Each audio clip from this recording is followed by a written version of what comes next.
think he went 13-13 with that deck.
I'm scared to click on the link again.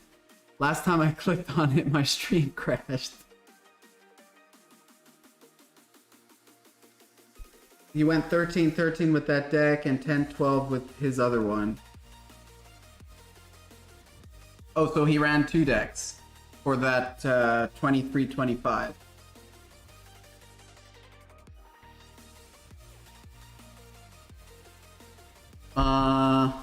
Okay.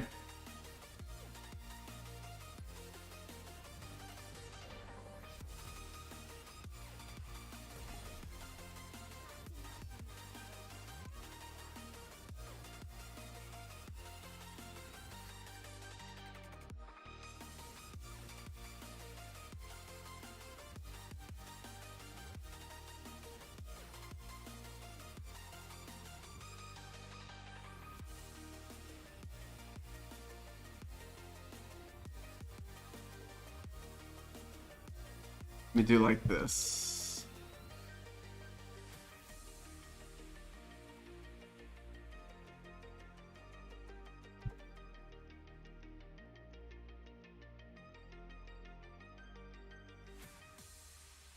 Jesus, how is this guy still alive?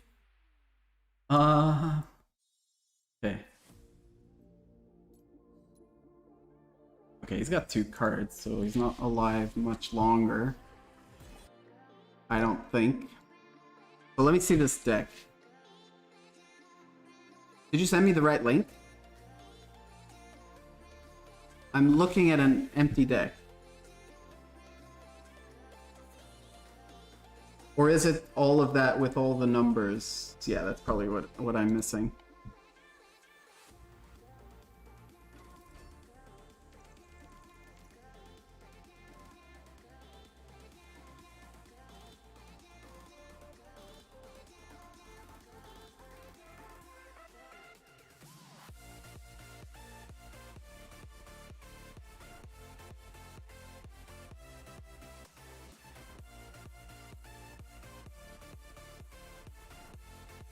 Okay, Chiron, Jag.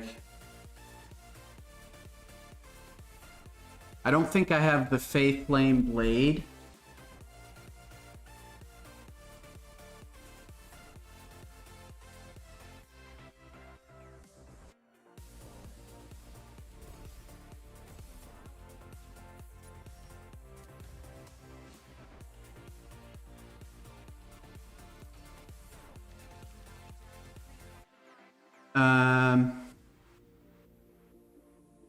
I don't have fire wine. I don't think. I might have it. Actually, I might have one. I don't have 2 hunts. I have 1 hunt.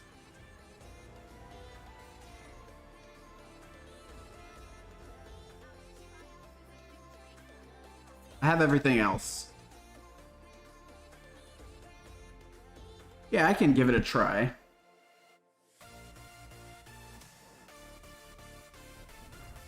No. Yeah, I'll switch it up a bit. So you say he went 10 out of 10 with this deck? Or 13 out of 13? And then 10 out of 12 with a war deck? I've been seeing a lot more war decks lately.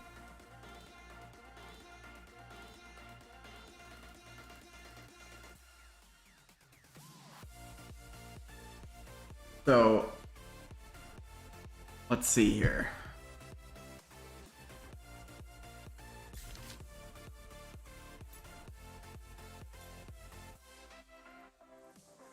So he's got Chiron, Marshwalker,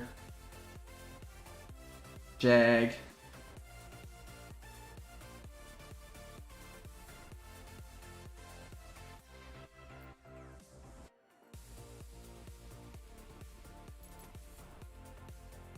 I don't think I have Faith Flame Blade.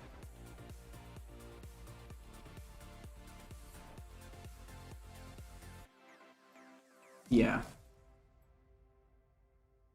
Canopy Strike. Yeah, that's clutch. That pretty much goes in any deck. Ornery Goat. Where are you?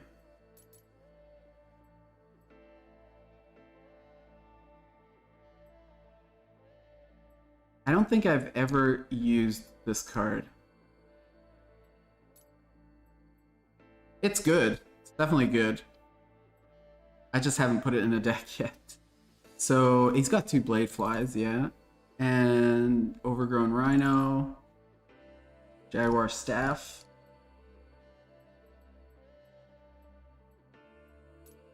Two? Yeah. Okay, so Fire Wine. Do I have that card? Yep. Oh, I have 4 of that. I must have opened all those recently. Hunt. So the Hunt I only have 1.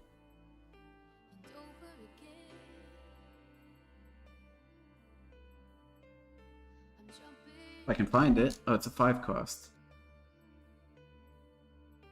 There it is. Yeah. 1.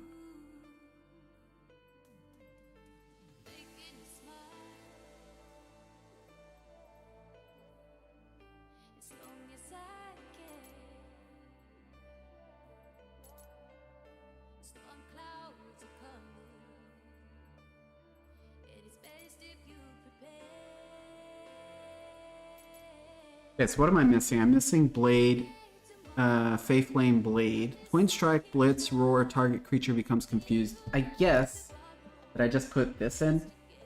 Twin Strike, Blitz. Like it's very similar. Except that's a 1/4 and this is a 1/2. Yeah, sure. What else? I'm missing 1. The Hunt. I could put in a Vines.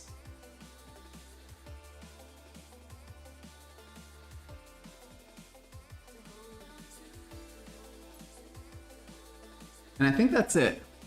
Yeah. Okay, let's try this out.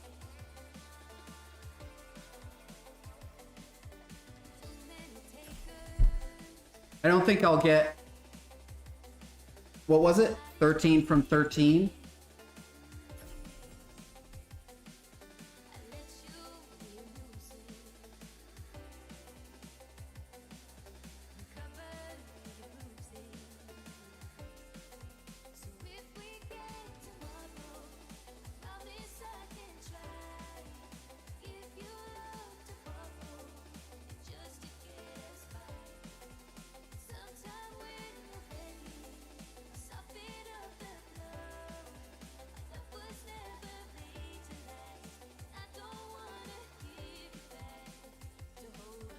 John Henry.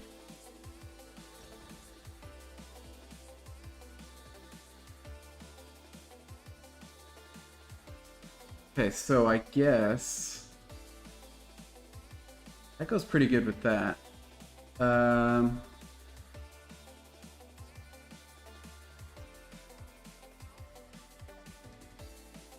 Oh, I just picked that God Power without thinking. I think I keep this. What else would I have picked? Animal Bond? So what does he pick? 13/13 on nature, that mana grammar card usually dies quickly because the enemy targets it first. Yeah, that's true. That's why I haven't really played it. Those cards are tricky to play because they have to survive, basically, till your next turn. And that one is especially tricky because it's a 4/3. If it was a 3/4, I'd definitely be more inclined to play it. Like 4/3 just dies so easily. Even 4 health dies pretty easily. So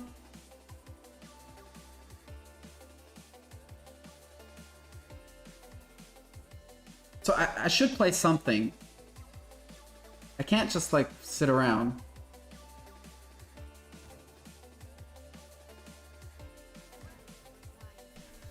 Because this deck tops out at what? 7 mana? 6 mana? 5 mana? 5 mana. Yeah, this is like... It's not even really mid-range.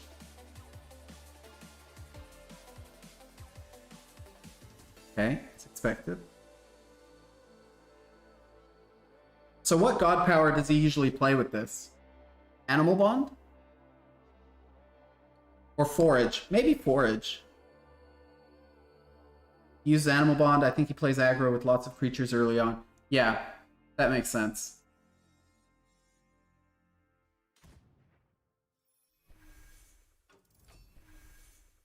Yeah, that makes sense. So I probably should have dumped... I mean, I did dump the Fire Wine. I think I mulliganed okay. I think I mulliganed fine. I just maybe didn't get exactly what I wanted.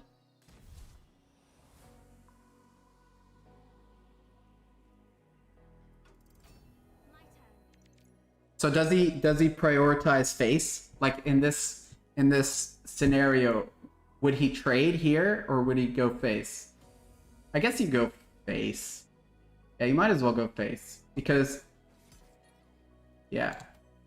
Okay, well there you can't help it. Because if he wants to trade into you... Oh, this is perfect. And the next turn I can do that. Fantastic. Animal Bond. Yeah, makes sense. Yeah, right. Animal Bond would go quite well with this, with Firewine.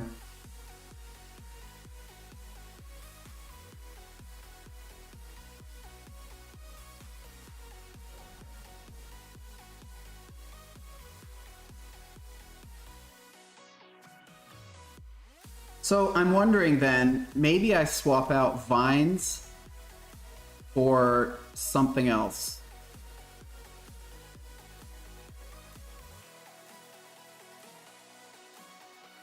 Something else that I can play. Okay, so this is annoying.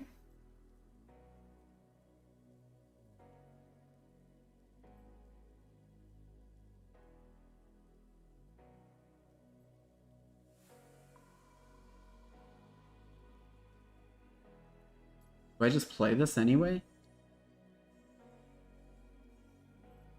I think I have to. Like, this is not good. This is just passive. Like, if I play this, I'll trade all my Blade Flies into that thing. If I play...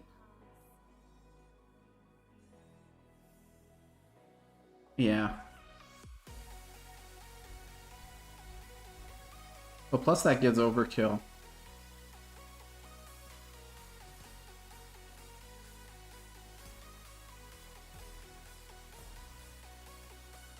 Hit the right target. Thank you. Hit the right target, please. Please. Good. I could have actually hit that and tried to knock that out.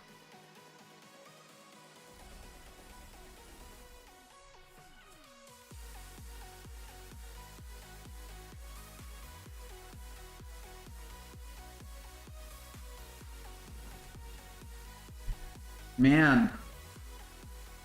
Oh, that's gonna be annoying.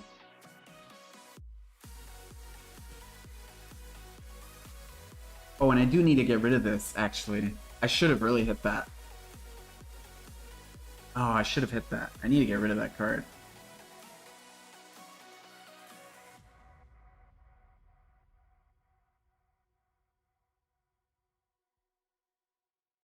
Hmm.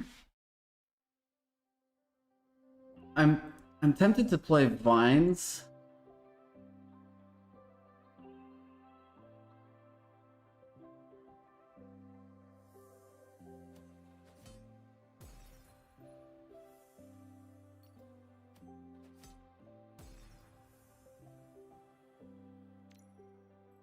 Don't hit my guy. Don't hit my guy. Damn it. Okay, well at least it got rid of that. That one that was taking my cards.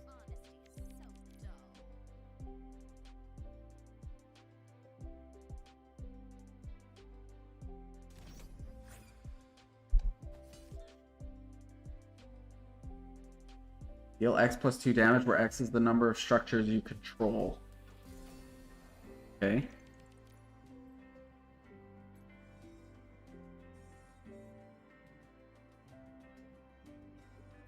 I think I'm gonna do this like this.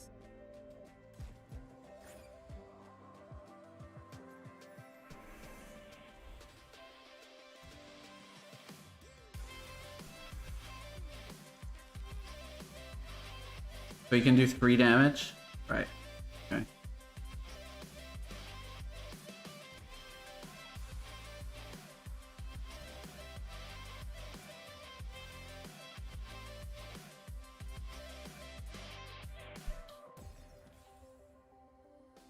Hmm.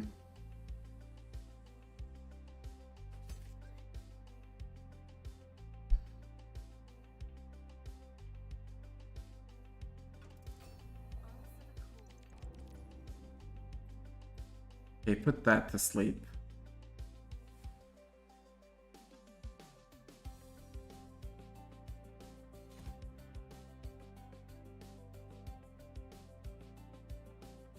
Hit the 2/2. Oh, oh, that's okay. That is okay. Hit the right target. Hit the right target. I'm kind of tempted to play this. I think I will. Because this is going to be putting something to sleep. This is going to destroy that.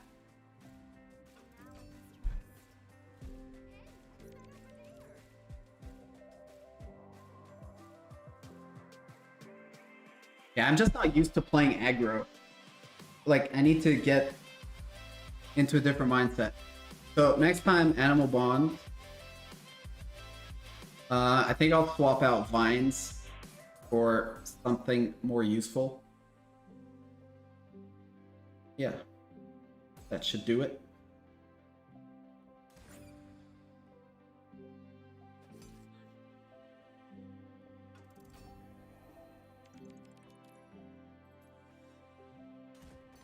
Hit the middle one. Hit the middle one.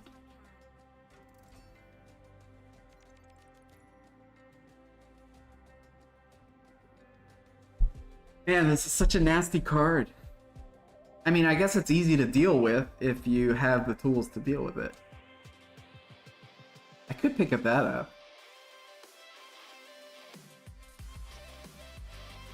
I could pick that up and just kill it. Next turn I'll have 7 mana, so I can't play that with that.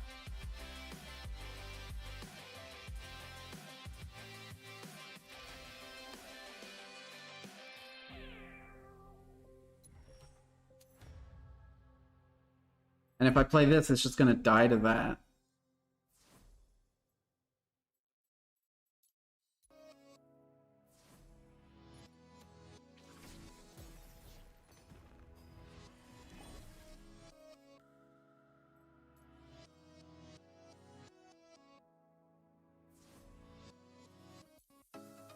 Hit the structure.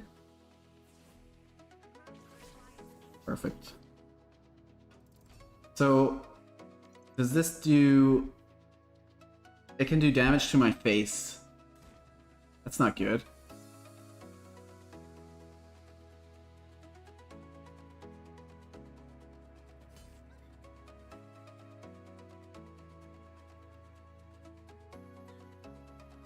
Yeah, 3 damage to my face. I don't think I have anything that's gonna save me here. That doesn't really save me. I was thinking about that, but this is just gonna soak up a bunch of it. And plus this won't die. And I can't even do it together with God Power. So am I dead next turn? 2... No, 3, 5, 7. Wait.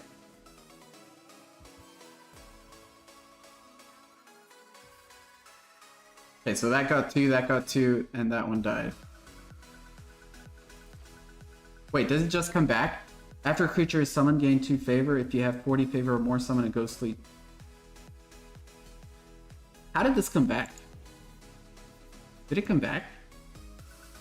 Oh, Afterlife. If you have 40 or more favor, summon a ghostly chariot. Right.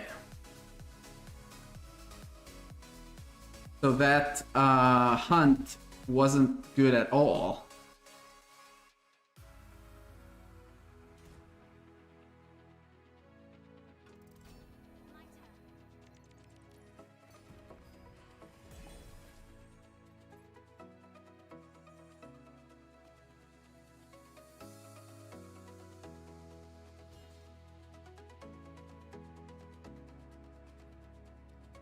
Would that have kept me alive one more turn?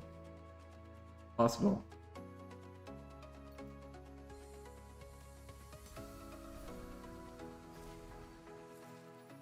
I think that would have kept me alive, because he would have had to hit it with something, and then he could only do... Oh no, it wouldn't. He could still do 5 damage.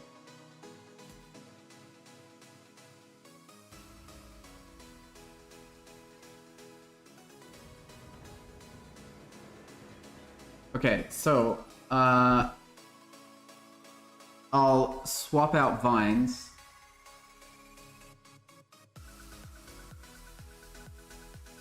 What else did I put in? I put in the weapon. I think I'll keep the weapon. That's fine.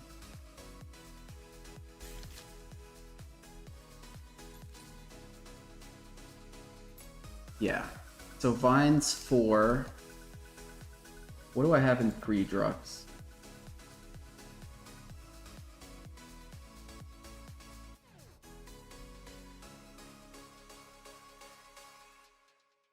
There isn't a lot of 3 drops. 3 drops in general are just kind of... Well, at least I don't have a lot. Okay, what about 2?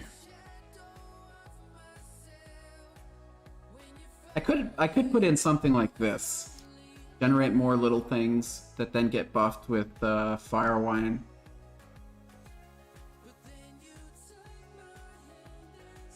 I could put in a second staff. I don't really need to be generating little things if I am using Animal Bond. I don't think. Ooh, what about this? Oh, that's just for one creature.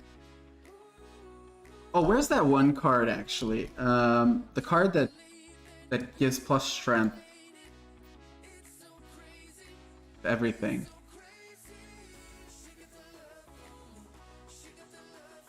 Is it a 4-drop? This card. Give each other friendly creature plus 1 strength. Yeah, I'll put that in. Yeah. Okay. So I'm mulliganing for 1 drop, 2 drops. Yeah, and then Animal Bond and Go Face.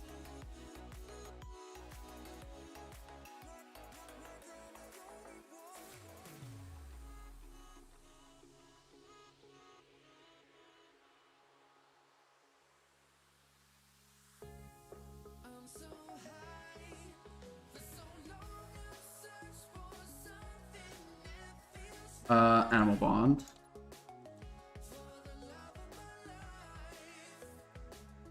Okay, so... Oh, so tempted to keep that. But I think I won't. Going second. I think I'll keep this.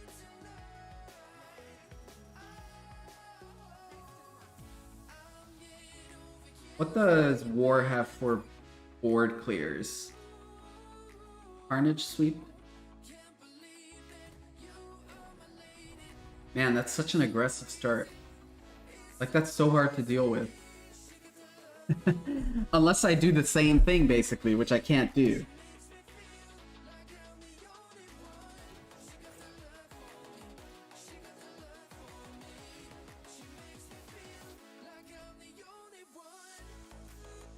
And plus he can just buff. So like he could clear my board and keep everything alive except that will die at the end of his turn. Or it dies now.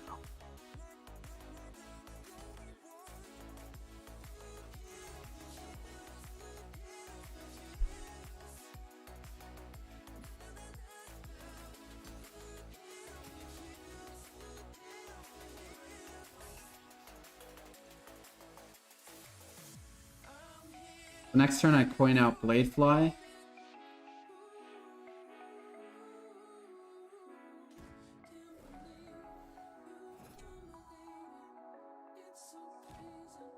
Oh, I have to get rid of that. I have to get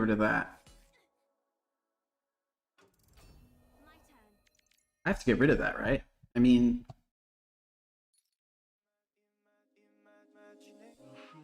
ugh.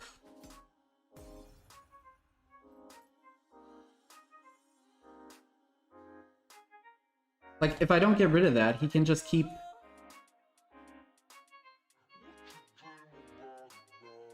Like, that'll do so much damage to me if I don't get rid of it. Right? Or do I just go face and race him? I don't think I can race him.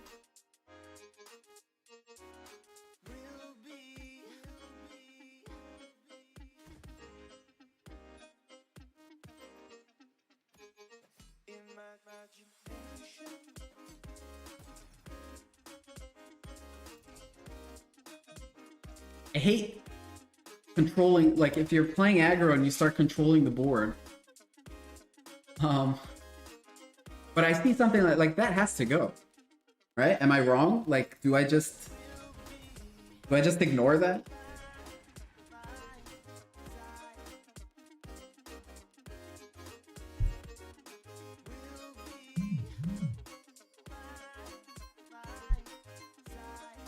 The next turn I could get rid of that.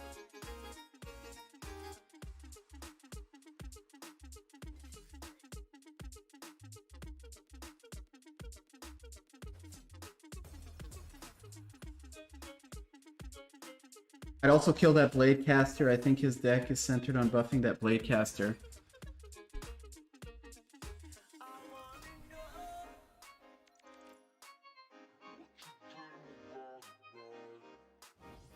Yeah, this guy.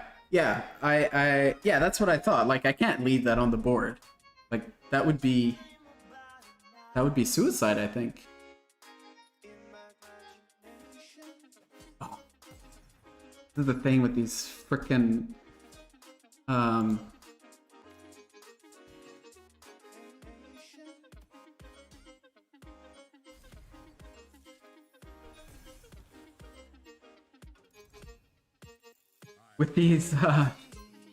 with these confused creatures.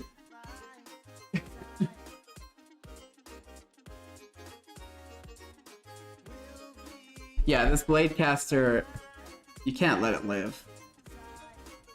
Although, if he keeps buffing it, it will eventually die. Because this does 2...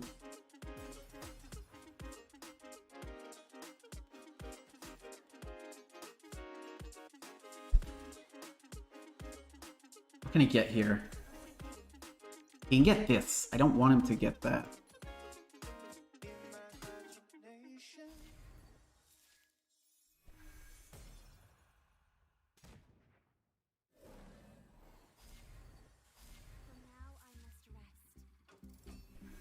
Like, I have to play control. I have to clear what he's got.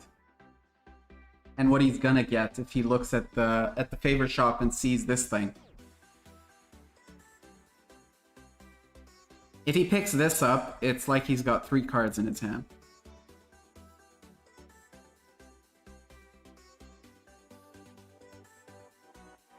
I don't think he's... Yeah, okay. He hasn't used his hero power once. God, this favor shop... Sometimes it's such BS.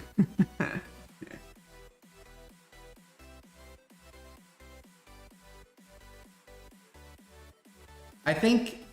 I mean, I don't know. I don't know what would fix it. But like one idea that I have is maybe you should get less favor for going face. Like you should get more favor for making good trades and less favor for just going face. Like I have to clear this, but this could just miss everything.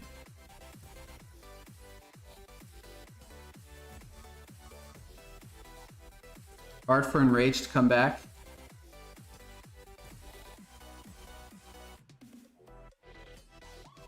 Wrong target, man.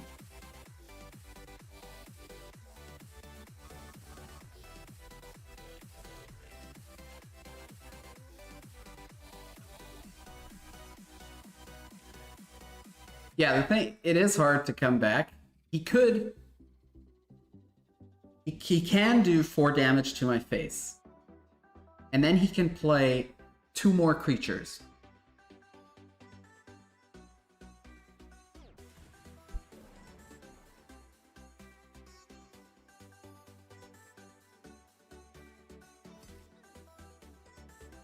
Why is he not using his god power? Okay. Hit that.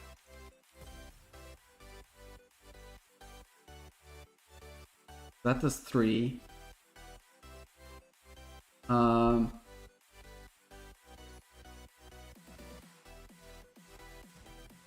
Please hit your target. Please. Thank you.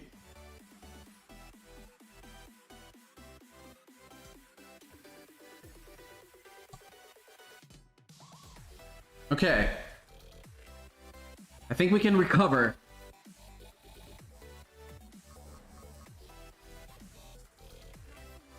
Got 19 favor. You could grab that. That won't generate him a card. Yeah, if he doesn't have any creatures on the board, it's... Yeah, it is very hard for him to come back.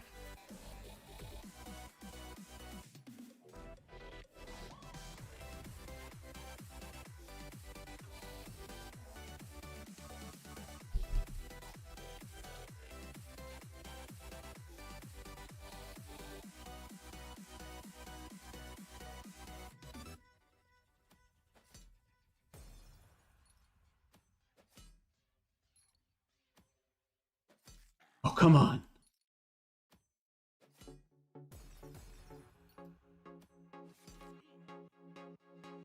Seriously?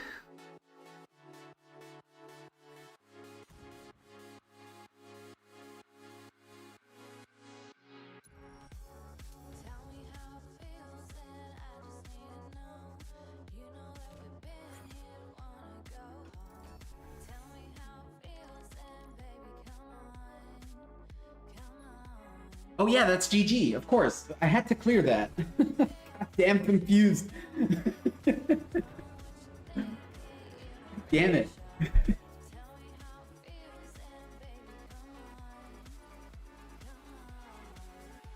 I think I missed like 2 of them? 2 or 3 of them missed.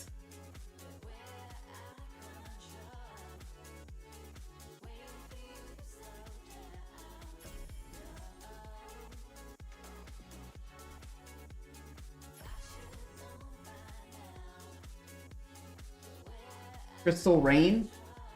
What's Crystal Rain?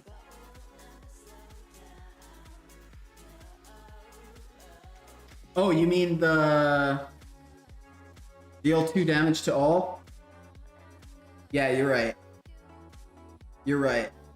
I should have gotten that. I didn't realize that I was lost if I left that on the board. That was my bad.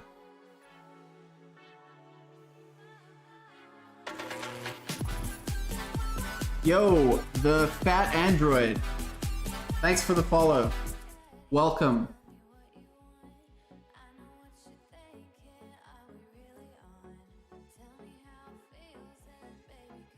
Am I going first?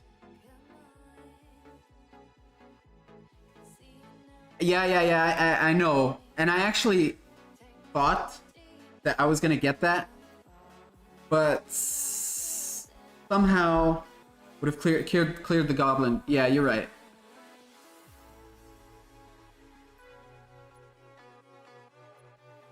You're right. Absolutely. I should have done that. It didn't click. I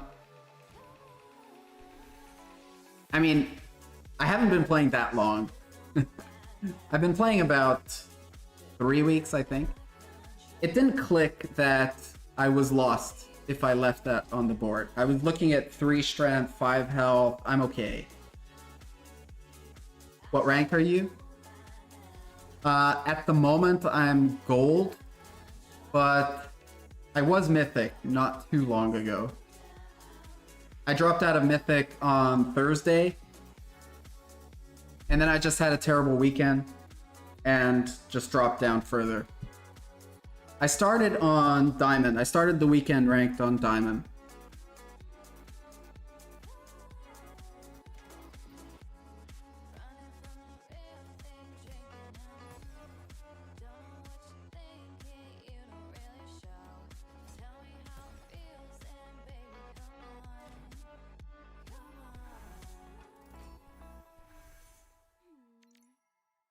Yes, that's what, yeah, we're trying a fake news nature deck.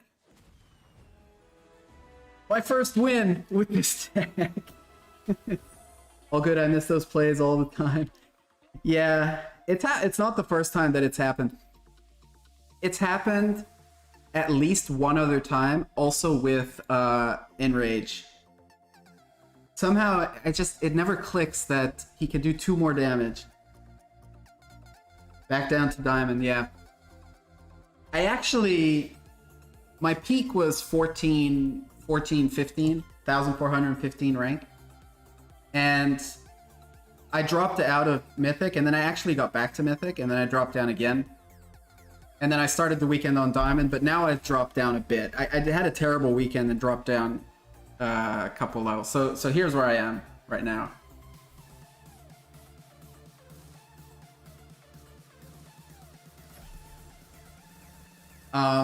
Yeah, I lost the first 8 games.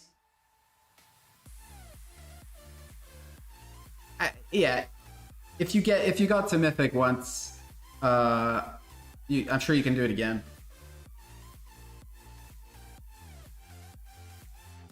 Like, I lost the first 8 games, and then I just decided to play a new deck every time I lost, and it actually it worked out okay.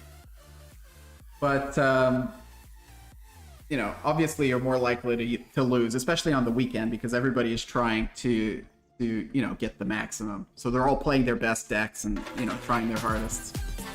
Yo, fake news! Welcome to the stream, and thanks for the follow. Appreciate it.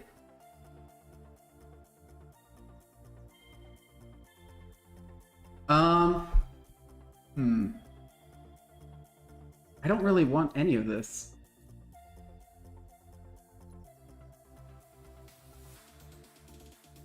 Am I going first? I guess I keep that. I actually prefer not playing Mythic. Lots of Genesis Demogorgon users there. Yeah, for sure. Definitely.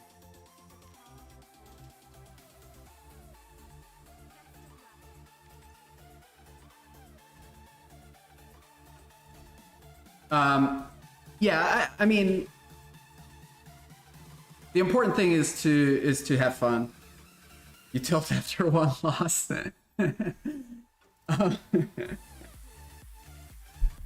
I tilt after 1 loss too, and then I tilt after the second and the third. I just tilt after every loss.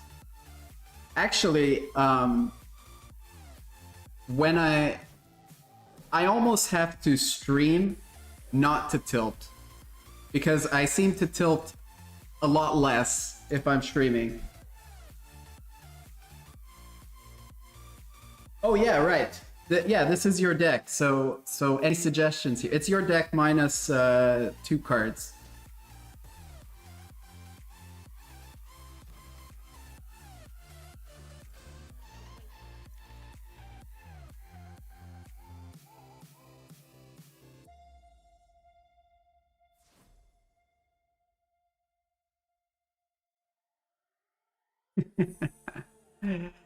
Hey, I've been to your stream. You're not overrated.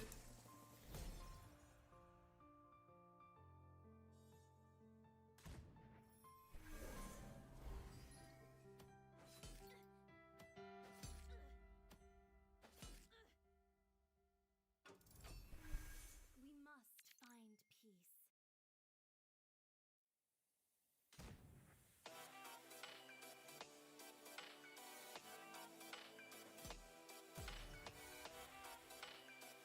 No joke, I started out with War this weekend, which started 9-9, then hit it. Then it lost 2-3. I switched decks. That's nice. So yeah, I lost 8 in a row. And then switched decks and lost another 5 in a row.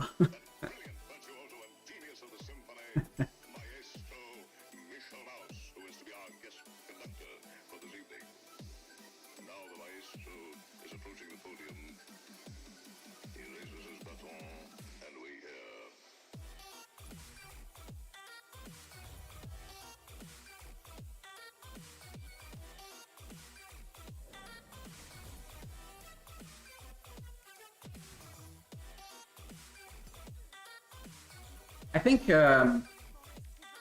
something that I don't do enough that I should try to do more often is God Power.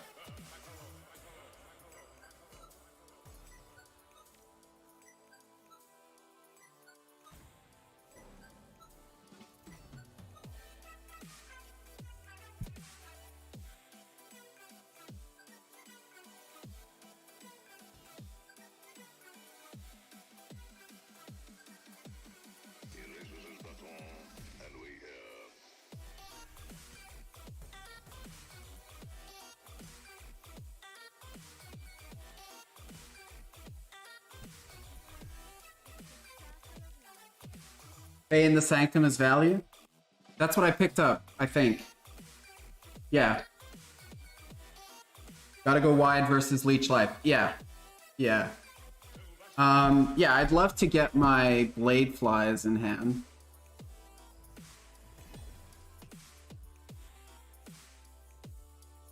You run out of cards quickly if you ignore. Right, if I ignore the God Power, yeah.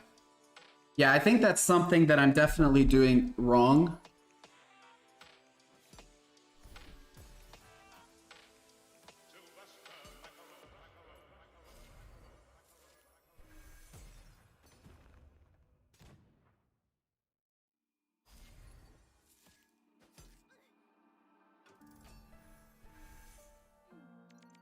But here, Jagstaff is a must anyways. Yeah. So, well, how did I do the Jagstaff? I think I took out the Ogre. I was considering the Hog because it was a 1 kill. But I think the Ogre was better.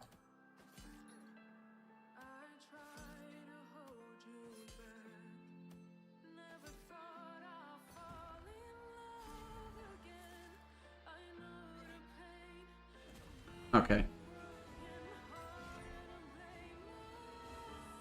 Yeah, there's like a 30-second delay. I don't know why. I don't need help to lose. I lose anyway.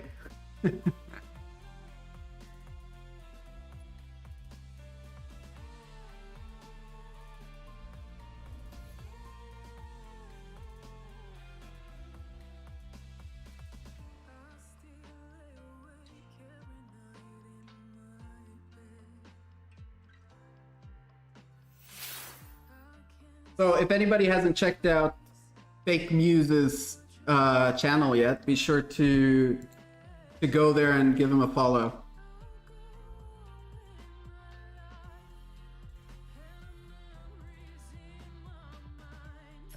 You're in control now. This should be... Yeah, it was. It was the W. But yeah, I need to look for more opportunities to God Power instead of playing stuff from my hand.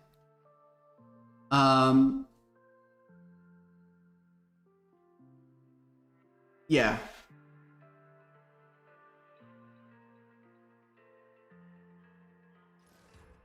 And the first couple games I was in control mode. So I think I was doing quite a few exchanges instead of going face. I think I keep this. This is what? This is intense training? I think I keep this. Intense training. Yeah. Nice curve. I'm going first? Yeah.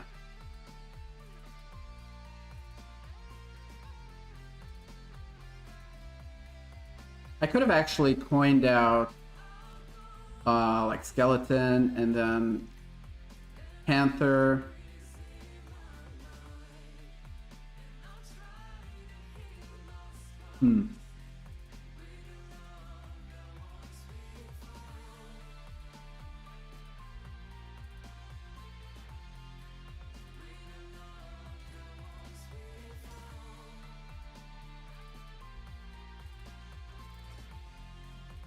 I'd mulligan the Moonhound.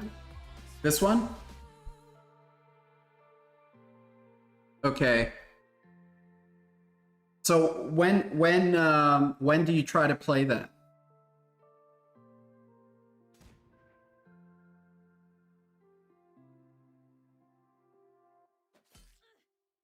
The Drider by itself isn't a great turn 1 play because opponents often have Vanguard Axewoman.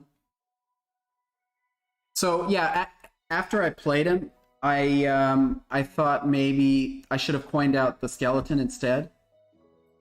And then played the Jag, and then on turn 3 I could play the Drider and God Power. And I think that might have been better.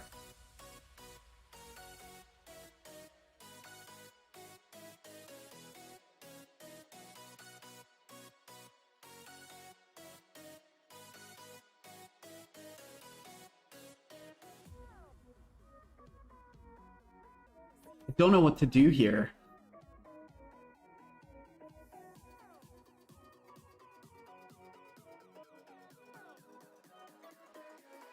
I think I want to kill that. I don't want him drawing cards. I think I'm going to do this, and the next turn I'll play the Rhino. Why I usually try to mulligan to get a Shield Bearer Chiron alongside Dryer. Right. Yeah, that would definitely be a much better turn 1. Okay, yeah, that makes a lot of sense.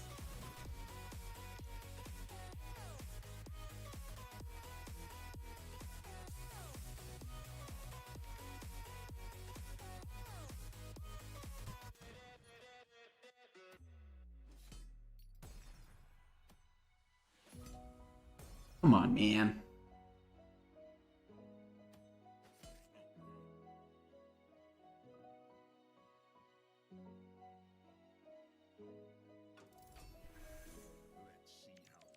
Moonhound is solid on turn 3 here since they only have 2 attack on board. Oh. What did I play on turn 3? I think I God powered and coined out the Jag. Oh, I see. So they would have had to... Right, yeah. They would have had to knock both of the creatures into it to take it out.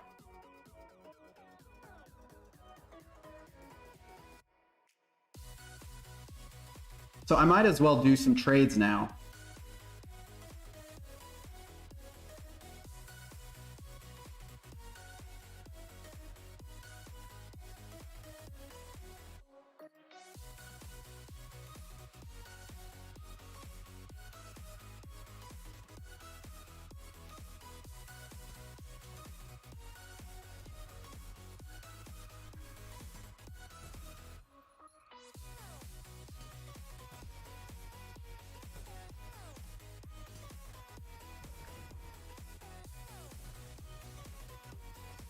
Hmm.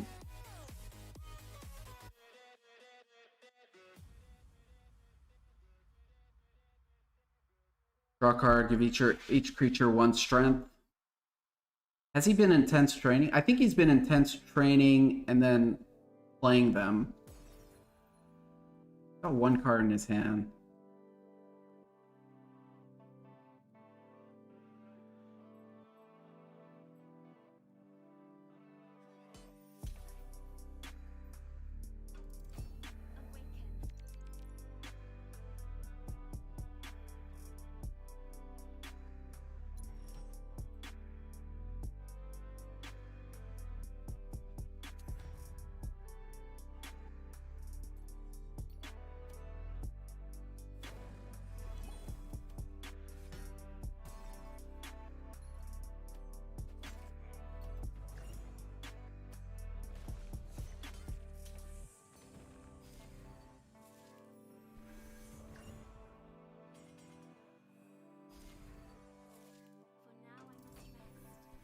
Let's get +2. Do I have lethal next turn? 4, 5, 9, 14, 18. What was that? Intense training? So 18. I can't do that with that.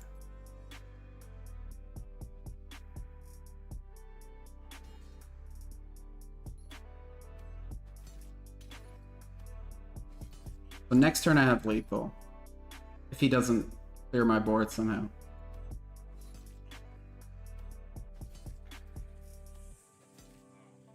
Can this go face directly? No. Okay.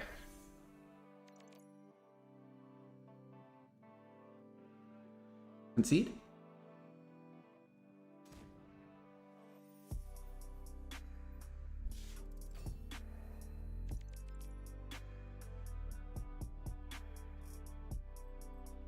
I think I probably just have lethal anyway. Just to make sure.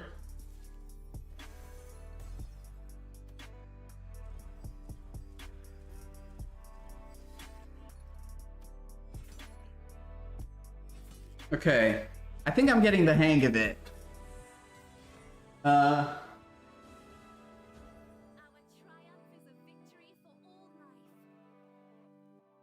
I think. A few mistakes here and there. So the Drider and the Shield Bearer. Yeah, that's definitely a really strong turn 1. And then I should have played the... What's that legendary? Moonhound on turn 3 because he had two strength creatures, so he would have had to knock both of them into it.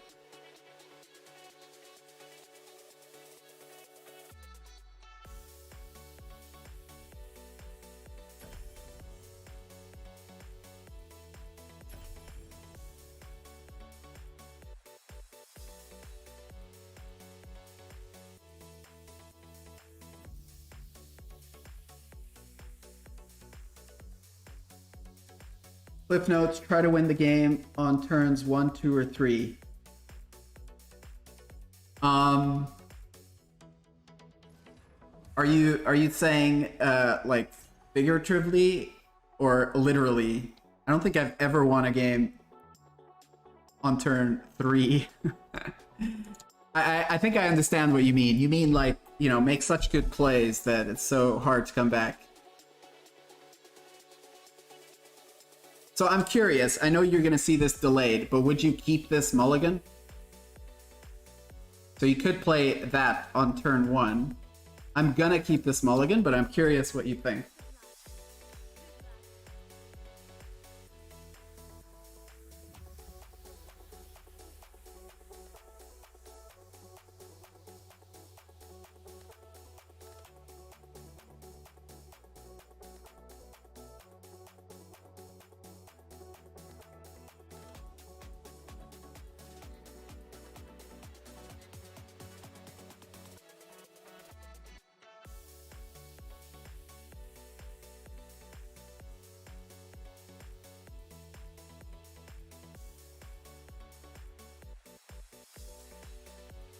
Yeah, figuratively, you can grab the board, then control the entire game.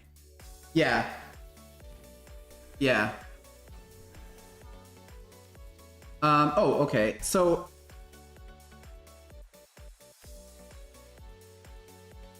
I think this is stronger than playing the hog, just because that has ward.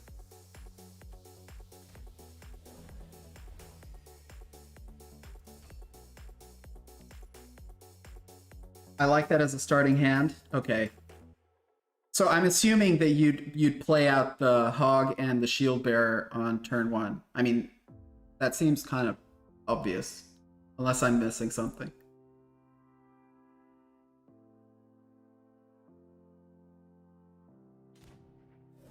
You're going second, so Axewoman is solid as a reactive card. Right. So, like right now, I'm gonna play Axewoman.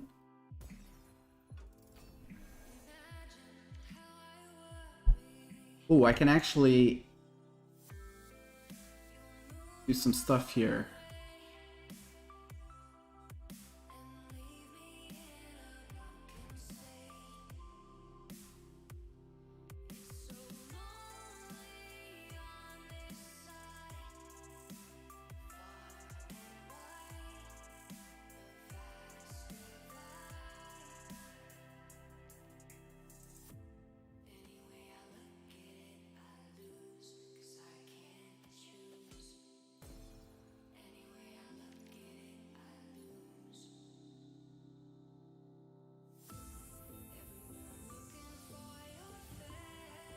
Doesn't really matter.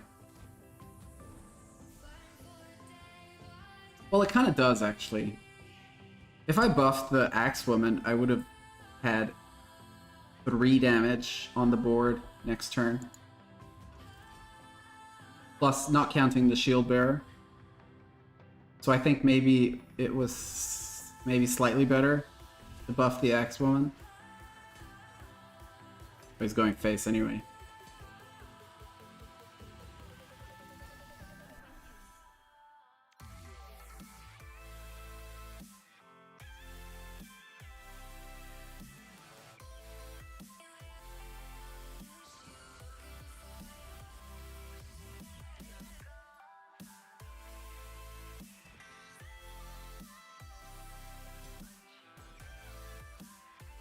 I probably should have gone like that and like that.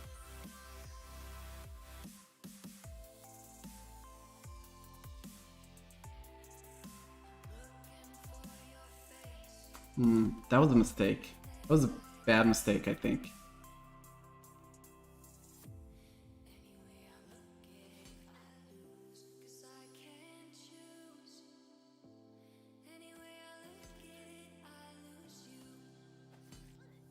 Yeah, I'm not very happy with that.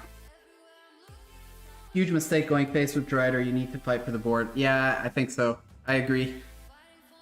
Of course, your opponent made the same mistake. Yeah, and I saw him make that mistake, and I acknowledged it as a mistake, and then I made the same mistake.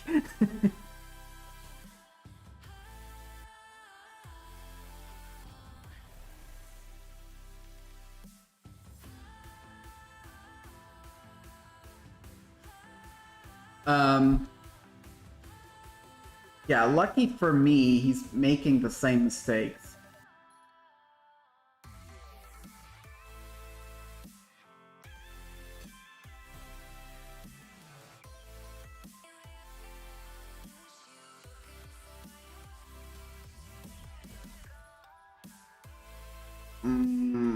Hit the right target, please. Thank you.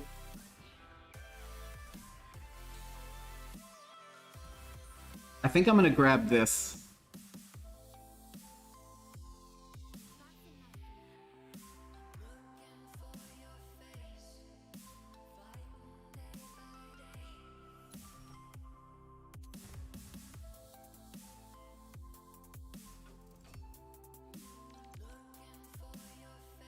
Generally speaking, always fight for the board. Yeah, unless you're really close to lethal. Yeah, that's good advice, I think. Well, it's definitely good advice. So goal is to have board control by turn 2 or 3, then go face on turns 4 and above. Right. Yeah, that makes a lot of sense. So you know what? I think I'm gonna try to get rid of this guy. Try to get rid of this guy. Try to get rid of this guy. Well, now I'm not trying to get rid of that guy. And then I'm gonna play this. This is my luck with Confused. I tried to hit 3 times this guy, and none of them hit.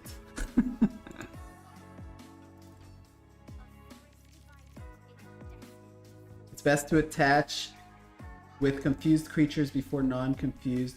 Oh, right, okay, to attack. Do you attack with the Axewoman before the Eagle when they are both 2-1?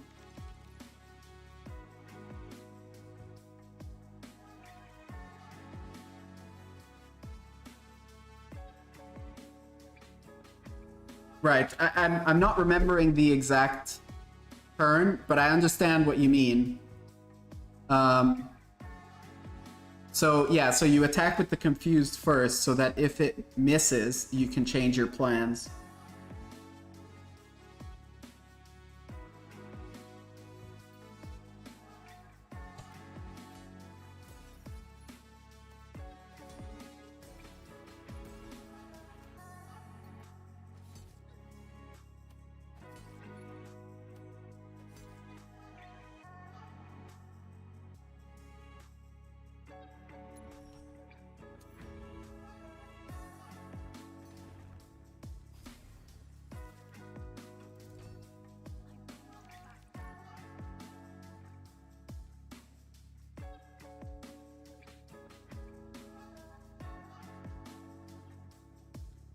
Dude, your advice is helping a lot. I'm definitely, I think I'm getting a lot better with this deck, understanding it a lot more.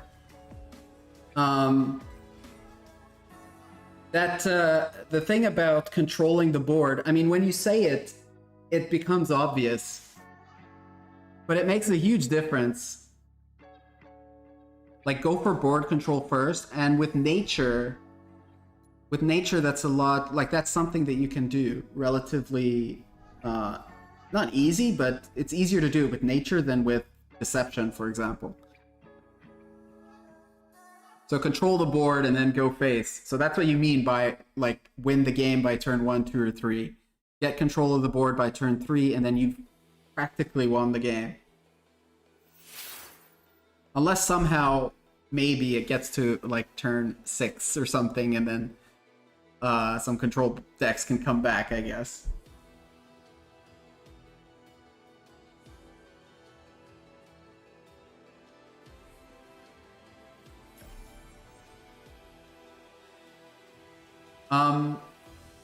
This is a fun deck. I'm enjoying it.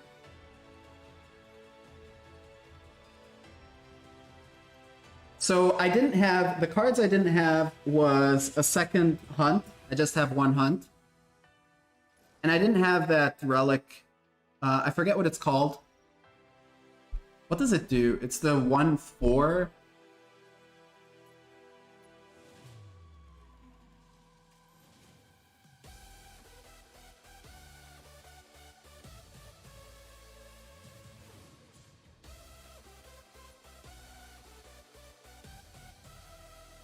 So, I guess I keep this. Am I going second? Or do I try to mulligan for the shield bearer? I'm gonna keep this. But would you mulligan the goat, I guess?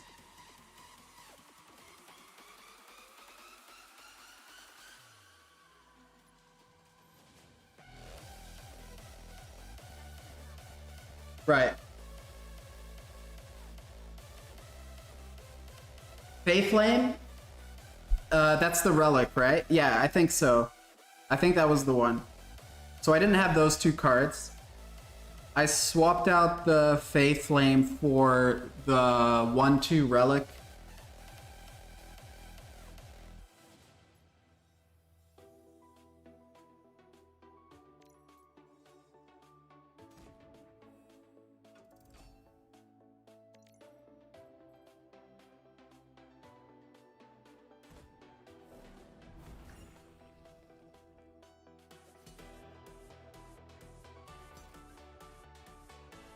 Initially I swapped out the second hunt for vines, but I don't think that worked out.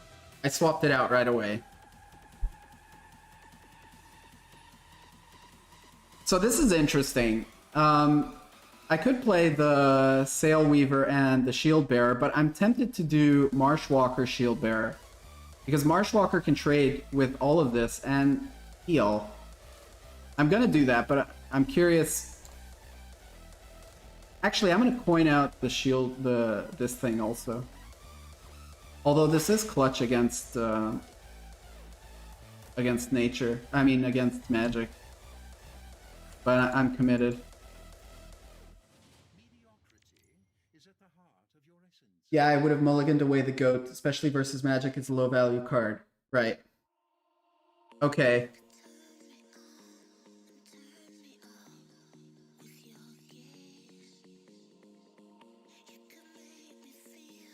So that's interesting. Yeah, it's these finer details that they actually make a big difference as as you climb. Like, that's the kind of mulligan that I probably would just keep, actually. I'd probably just look at that and say, okay, I've got 1, 2, and 3, let's go.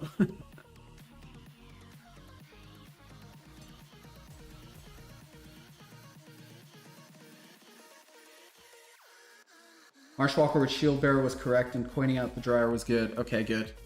Good to know.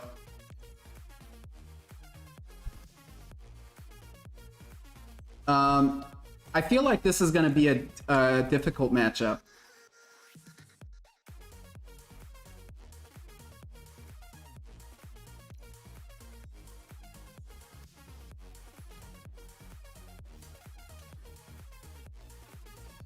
In 3 more turns, he could potentially get to a bunch of big board clears.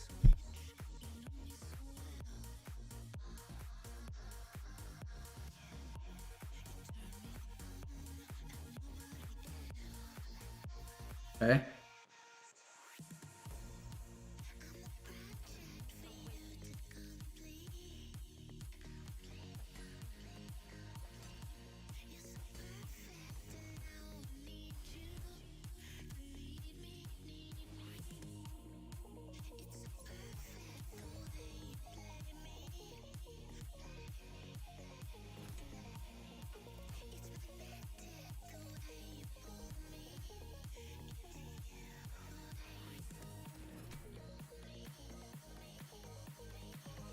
Magic and B-Day's team off meta, so I think you will just run them over.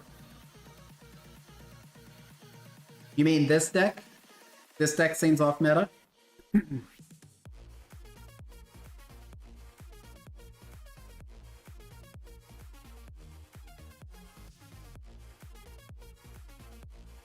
Oh, this is awkward.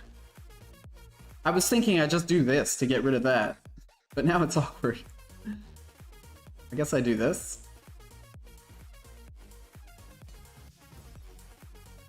I don't think I need to hang on to this for anything, because if I'm ever needing to destroy big stuff, I've probably already lost.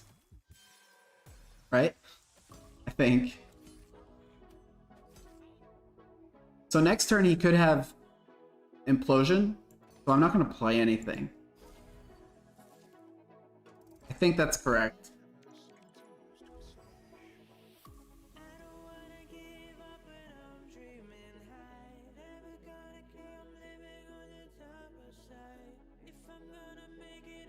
More minion based. Yeah. Yeah, you're right.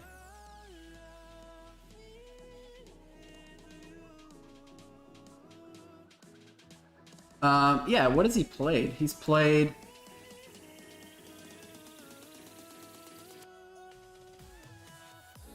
Okay, that's fine. So I'm guessing he doesn't have Implosion in his hand. I think I might play the goat. No, I'm definitely playing this.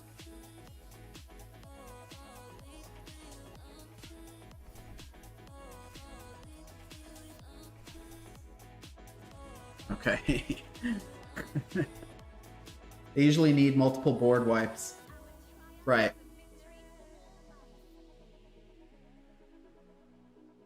Yeah.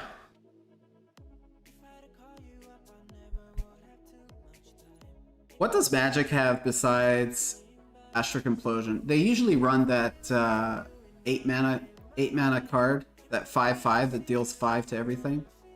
And Inferno, is that Magic? Or is that something else? Or is it neutral? Is Inferno the one that... I think it's the one that does 5 damage to everything.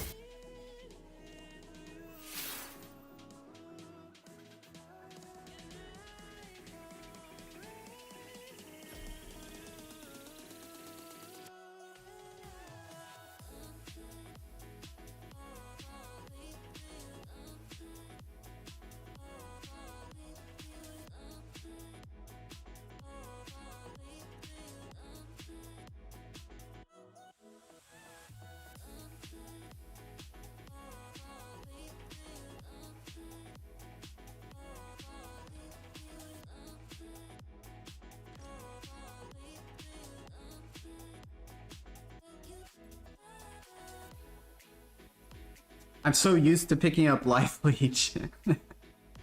Okay. Oh man, I'm so tempted to keep this.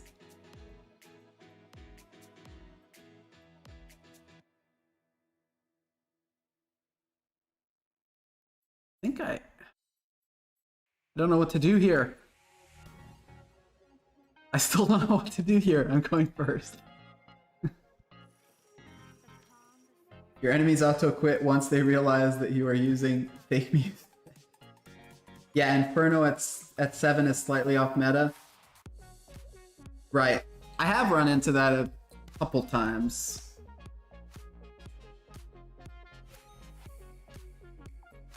So here, I think you were saying last time you would not play the Ward, the Sail Weaver.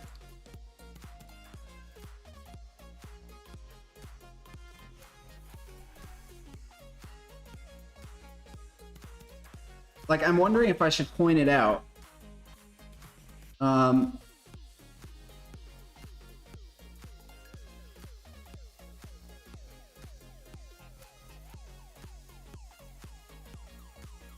No. If he coins out Axewoman, I can take out Axewoman. But then I give up... What do I give up?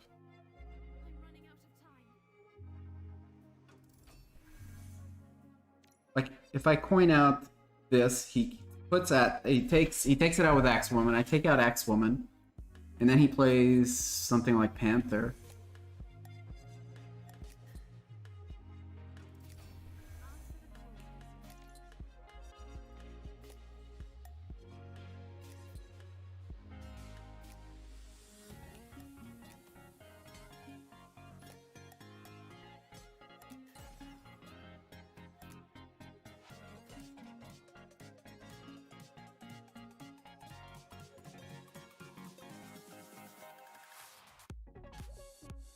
The next turn I can God Power, Sail Weaver, and then possibly Sing Song on turn 4, depending on how many creatures I have on board.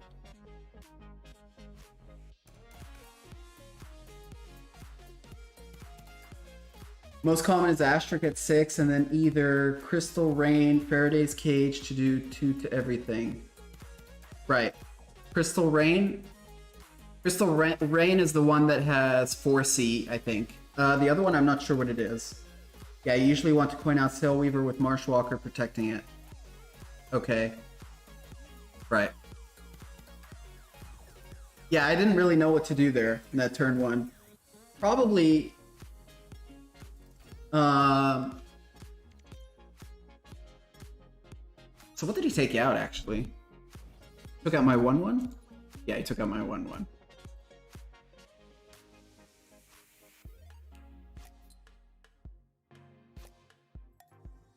I think I'm gonna do this.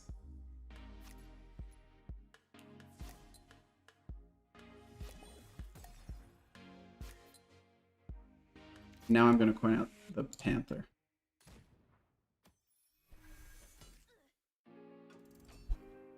Yeah, probably if this was my deck and I was just playing it without talking to you now, I probably would have coined out the Sail Weaver. But now you got me thinking about the Axewoman. I mean, I never used to put this card in my deck because it has 2 health. And I know that everybody runs Axewoman. It's just 2 health is such a vulnerable card. But it definitely makes sense to have it if you're playing cards like Shield Bearer and Chiron. Like, that totally makes sense.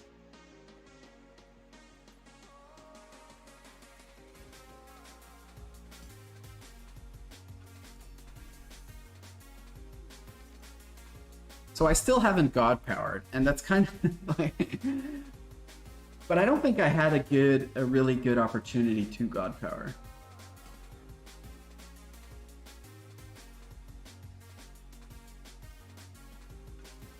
So Shield Bearer will be clutch. That's not Shield Bearer.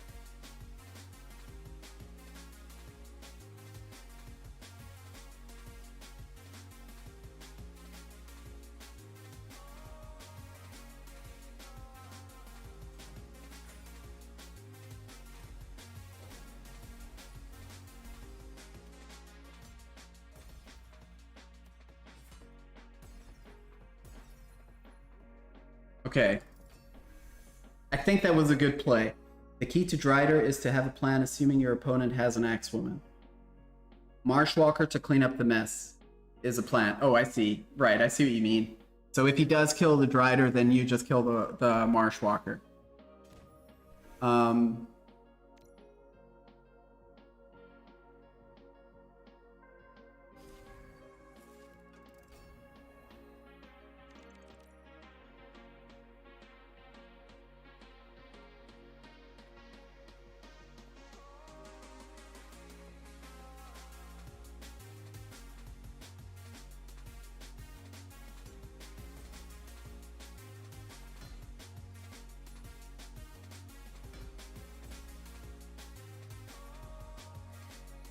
I think I just play this.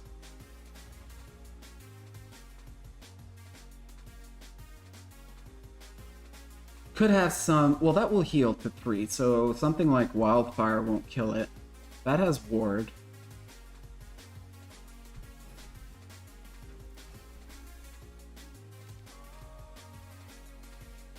Right, so have a plan is the key takeaway.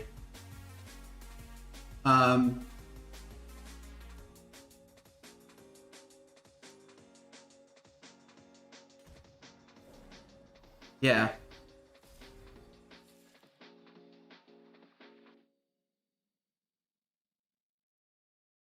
Sometimes, yeah, not sometimes, a lot of times, most of the times, the little details are what gets you. And sometimes those little details are hard to catch. Like, I get how it can make a big difference how you do things. Like the order you do things and if you're gonna coin now or not. It can have a huge difference, but sometimes at that moment, the huge difference is not apparent. I guess it takes time. You just kind of get used to it.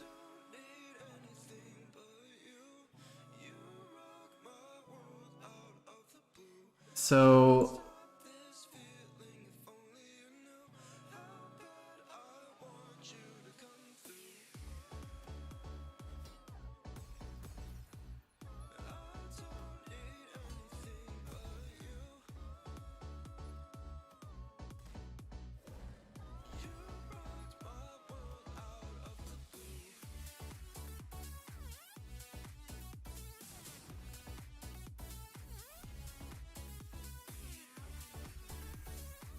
Okay.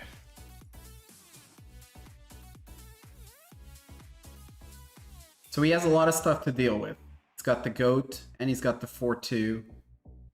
And he still needs to find a way to get past the front line. Something like Wildfire. Even Wildfire isn't that great here. It will kill his stuff, and it won't kill all of mine. Vines is not that great because it could just as easily hit his. Hunt is not that great. Yeah, I don't think he has any really good options.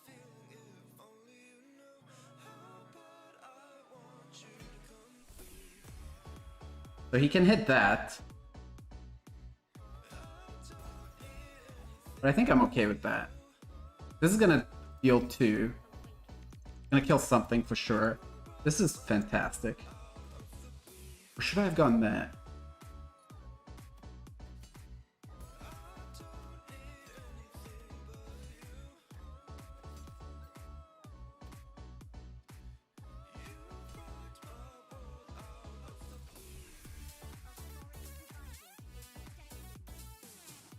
That's what, 5 health?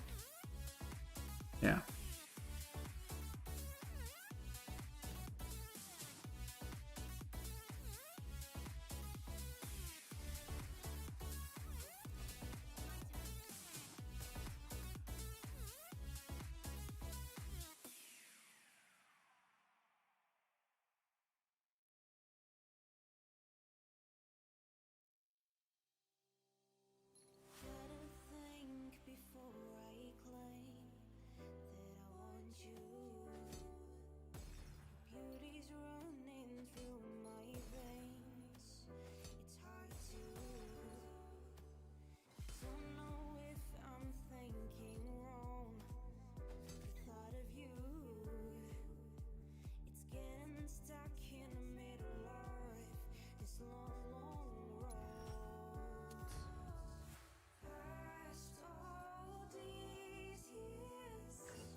I think I got this. What's this card? I don't know if I've ever seen that. Oh, Orpheus Guile. Okay. I have seen that. Deal damage to each creature equal to its strength. For each creature destroyed, add a random card from your opposing god's domain to your hand. That's pretty good.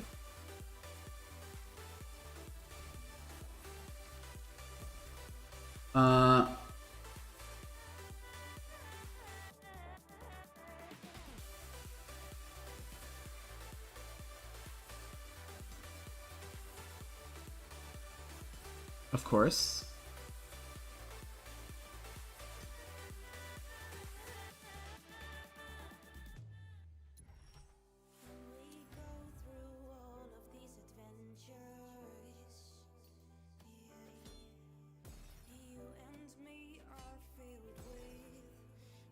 Okay.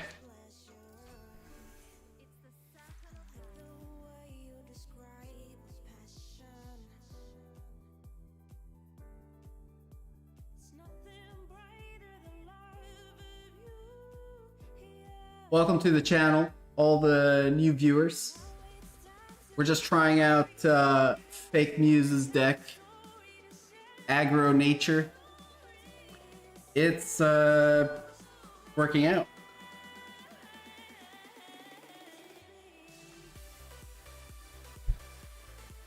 Started out the weekend in terrible fashion. 0 wins from the first 8 games. We came back slightly to end up with 10 wins. But this deck is, it's fun. I'm enjoying it. And Fake Muse is here giving some advice, so that's definitely helping a lot. Okay.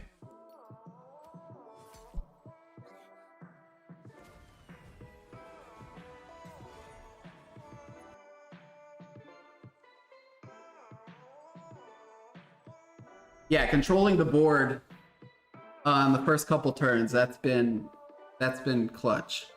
I don't think I've lost since I've started trying to do that.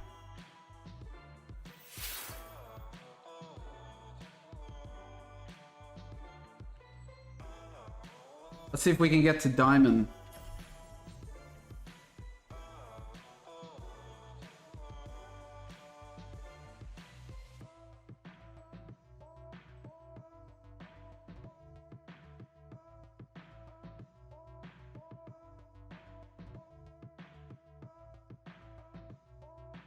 So how's your weekends going? Game-wise and otherwise. My weekend, apart from my games, well, even my games, I mean, I've lost, but I've had fun, which is the most important thing. But apart from that, it's been good. COVID restrictions have been lifted a little bit here in Portugal. So,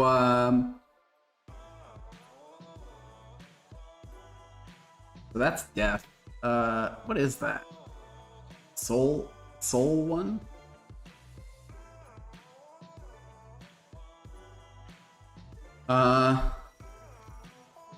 Yeah, soulless.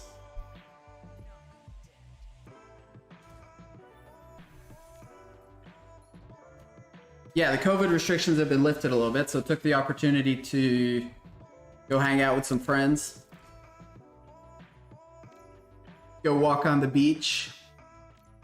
We went out for a delicious local sandwich called a francesinha, which if you're ever in the Porto area, you should definitely try out.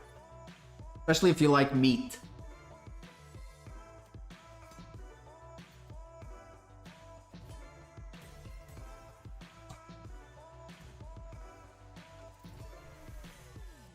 It's been kind of sunny here, but today's been rainy. Actually, the last couple days been rainy.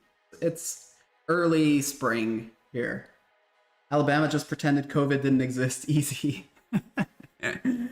Hey, here too, a lot of people pretend COVID doesn't exist. I stay at home, so for me, it doesn't really exist.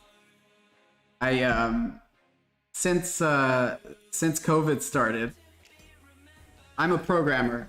So since COVID started, my company basically said, okay, everybody just work from home. And it's worked out. Like everybody's working from home. And it's funny because a lot of development companies do that already. Like a lot of people already work from home, but not my company. Like everybody had to go to the office. It was mandatory. They're not just a development company. They're a company providing healthcare services that has a large development department. But since COVID started, they said, okay, well, I guess people have to work from home. But now they're talking about, well, maybe we can implement it as more of a regular thing. What does this actually do?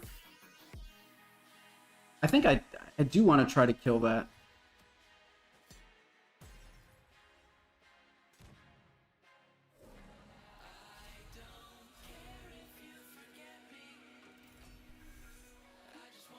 I was social distancing before COVID, so no big deal for me. Yeah, I'm the same. I social distance voluntarily.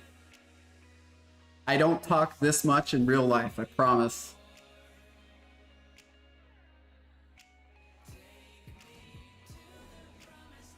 It's funny. We do like at my company they do like it's not really a performance review. It's sort of like a performance review, but it goes a little bit further than that, and they ask all kinds of questions. And one of the questions has to do with how good you are at making friends. How good do you think you are at making friends? And my answer is always like, well, I'm not here really to make friends. I'm here to do work and then go home.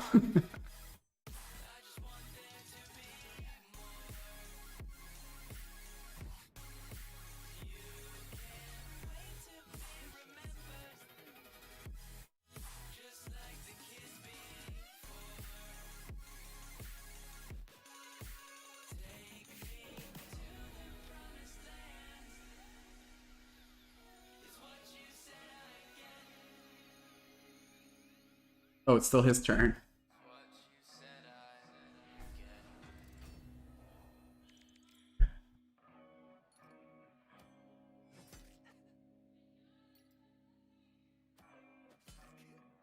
Come on, man.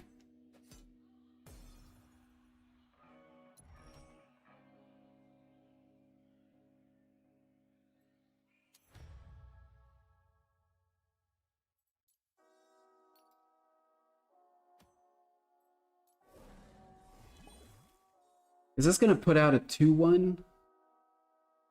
Yeah. So buffing that won't make a difference. Oh no, it will. It will because it will heal.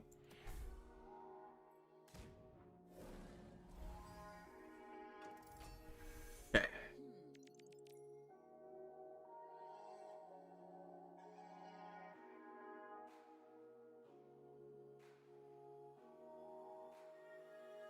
Does Death have board clears? They have some high cost ones. For 5 mana? I don't think they have board clears for 5 mana.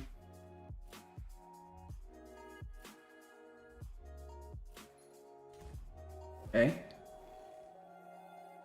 I do have this in hand. So if he leaves me with these 3, this does what? +2? So that's 5, 9, 12. Not quite.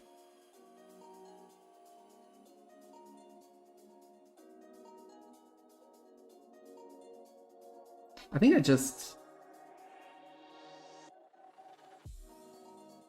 kill that and go face.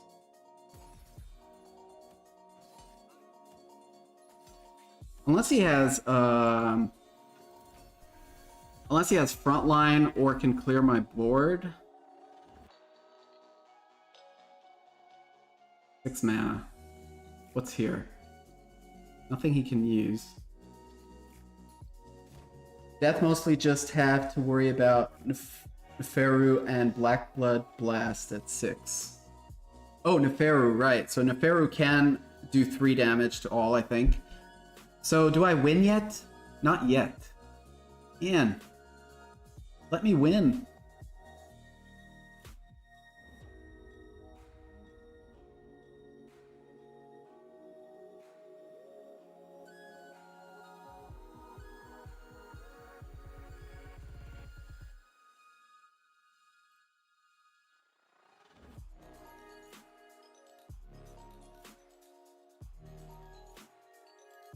Neferu does 3, right? I think it's 3. So I think I'm gonna do this.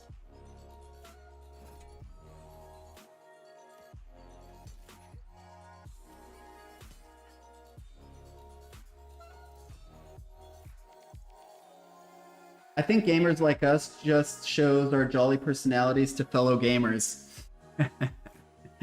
Yeah, for sure. Gotta keep it in-house. In real life, people ask me why I don't talk, then I make 17 sarcastic comments in a row, then they no longer ask me.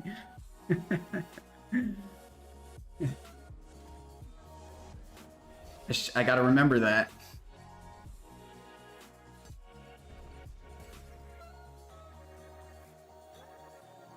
Okay, so I don't actually need this. Or that.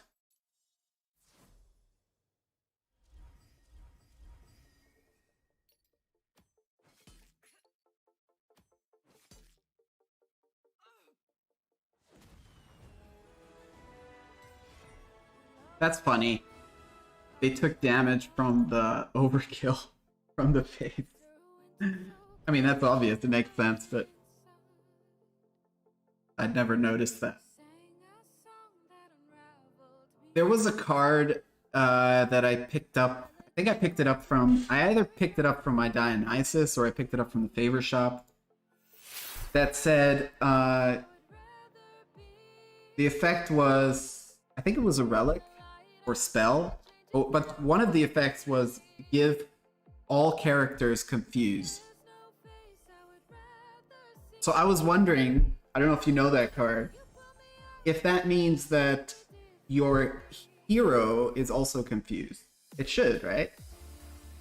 So like if you Jaguar Staff or something, you could hit the wrong target.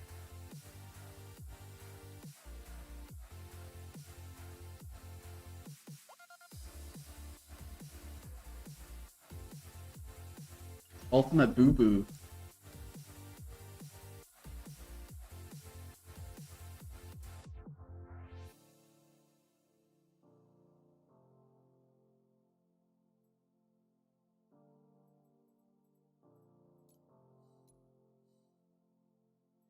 Man. See, like, I would keep this hand. I would totally keep this hand. I'm gonna mulligan. Try and get Shield Bearer. No, I'm gonna keep this hand. I'm gonna keep this hand. Oh. I think the Skeleton Heavy has just enough extra value to play on turn 1.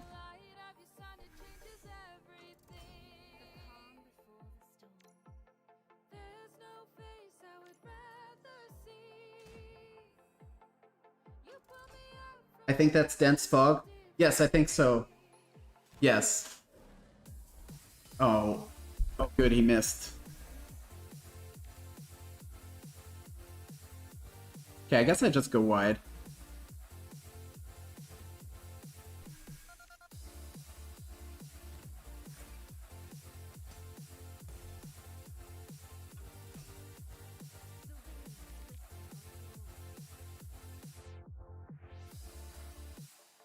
I didn't get a chance to play it, but my immediate thought was that if you had a Jaguar Staff or something that you could miss. That would be funny if the god also gets confused with the relic attack targeting something else.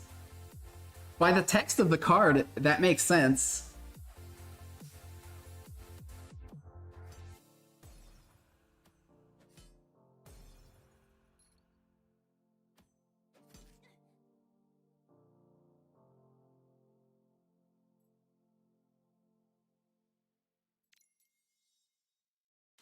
I'm not sure if that was a good play. Like, my other play was to go wide, play the Hog, and then God Power. I think that might have been better, just because of the Life Leech. Like, I played that card and then realized that he's playing Life Leech.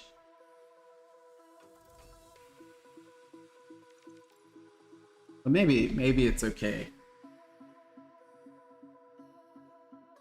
I mean, I wanted to play this because this covers the Panther. Oof. Okay. Shield Bearer?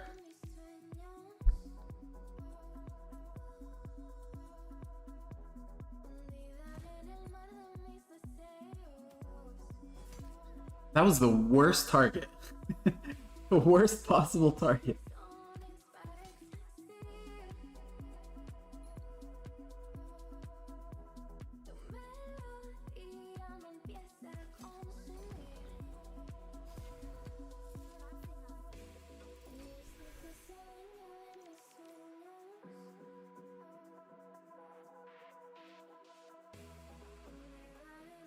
I'm wondering if I should have traded. I don't think so. Fresh 3 mana. Because this could potentially eat a God Power and stay alive.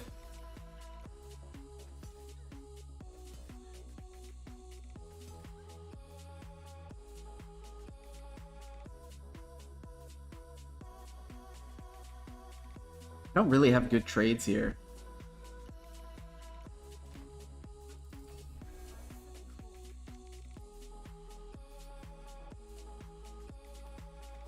Oh, come on. Worst target. Well, not the worst, but one of them.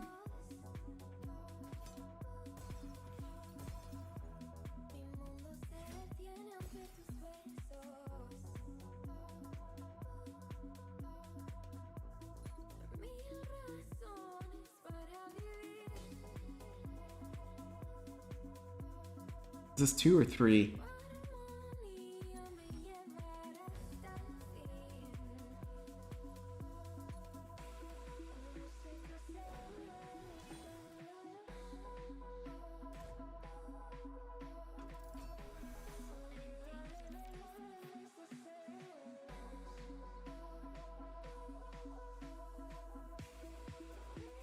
I don't think this game is looking good.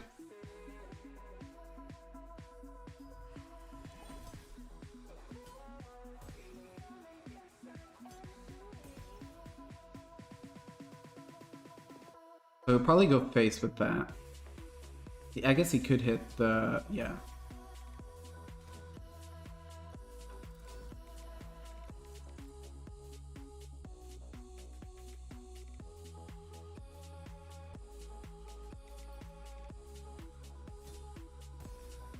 Come on, man.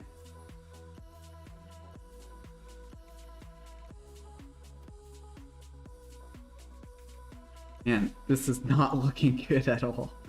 Okay,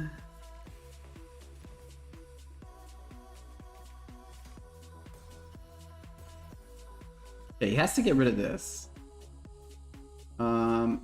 He could hit that into this, and then God Power. If that's what he does, if he hits this into this, then I'm hoping that both of these hit face.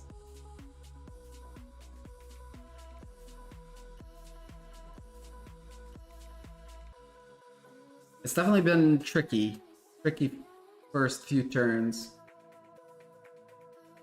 So what did he play? So this was clutch for him. Blade Fly. What else did he play? Played the goat. The goat is also pretty clutch, but this was clutch because this buffed the Jag.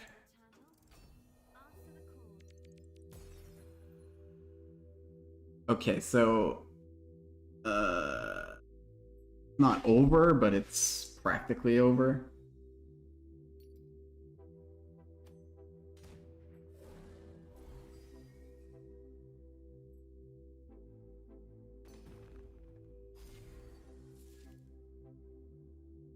Do I try to hit this? I never quite know what to do in these situations. Like, do I try to hit it, or do I hope that both these two miss so that I keep it on the board? I'm gonna try to hit it. But this is always... Okay, doesn't matter. That's always tricky for me. In this case, I think I have to try and hit it just because I'm so low. Like, if he hits this, he pretty much... If he kills anything, if he doesn't go face, he pretty much kills my board. Oh no, he does kill my board if he doesn't go face. Okay, so... Oh, that went face. That can go face too, right. I mean, that was still pretty bad. This is just terrible. This is not gonna happen. This isn't happening, folks.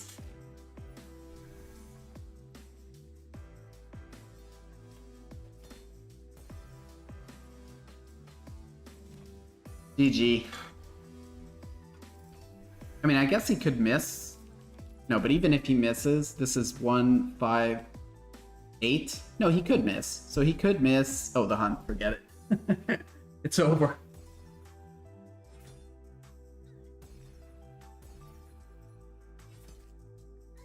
GG.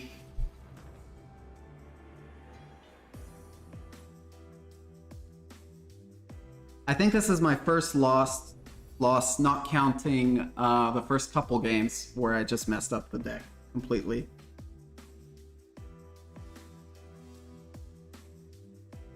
Okay, it's okay. It's okay. It's bound to happen.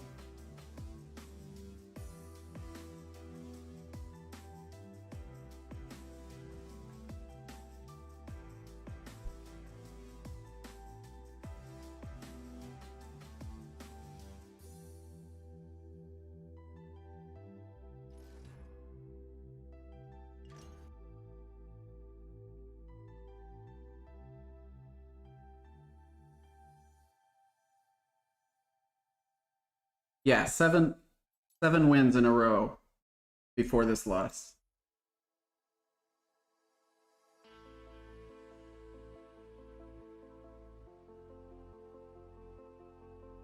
So Light has some annoying cards for this deck. Well,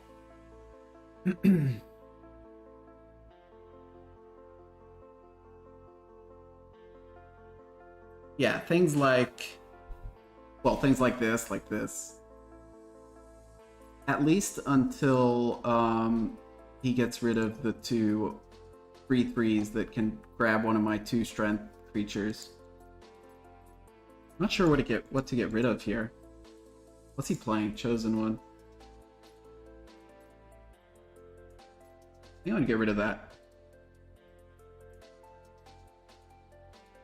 I think I'm gonna keep this.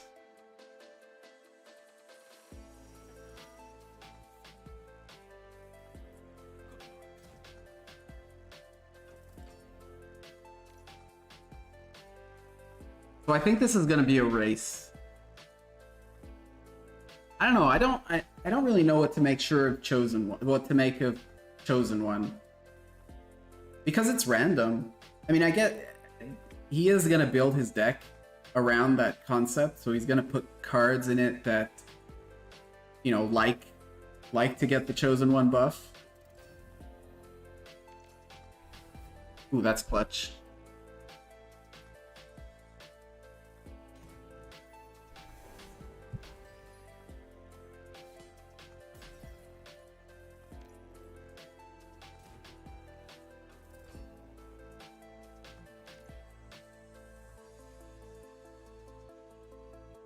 Like, what's the general strategy with the chosen one god power?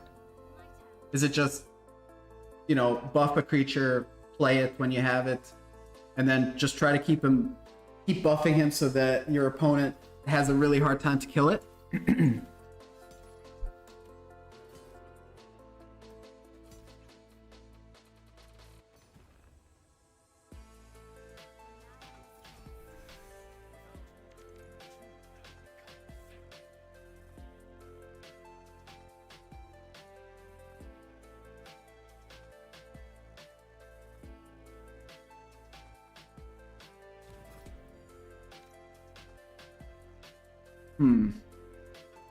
Pity I don't have a coin still.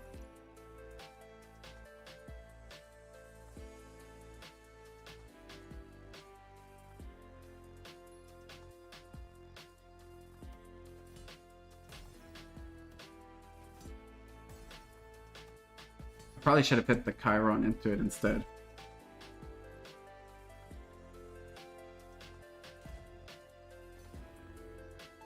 And I probably should have played the...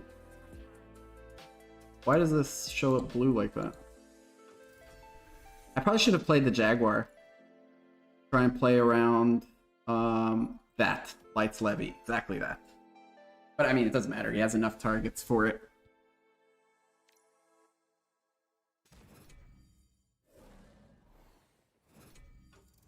What's this? Afterlife. Give war to each friendly Olympian. Okay.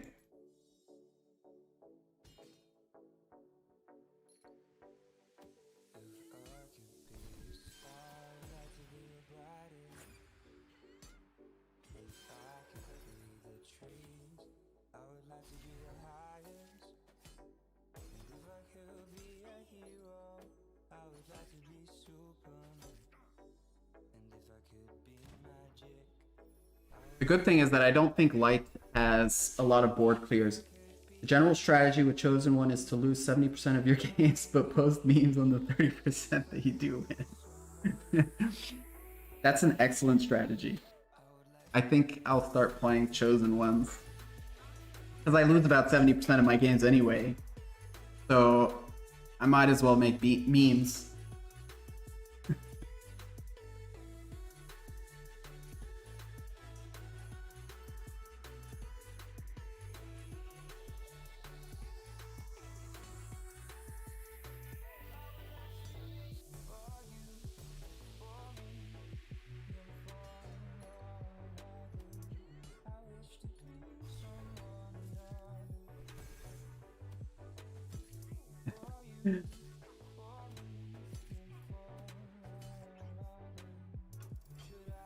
Yeah, I don't know. On the surface, to me anyway, and I'm no expert, it doesn't seem that good. The first time I saw it, I was like, "Oh, this is like Cthulhu from Hearthstone." But it isn't. It's nothing like Cthulhu, because with Cthulhu, you know exactly what you're buffing.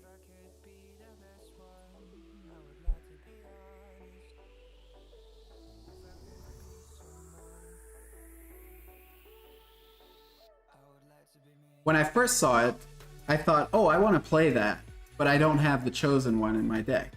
Like, I looked in my deck for the Chosen One. I was like, there's no Chosen One here. It must be a card I don't have. And then when I realized that it's just a card in your deck, I was like, yeah, I don't know. Not sure about that.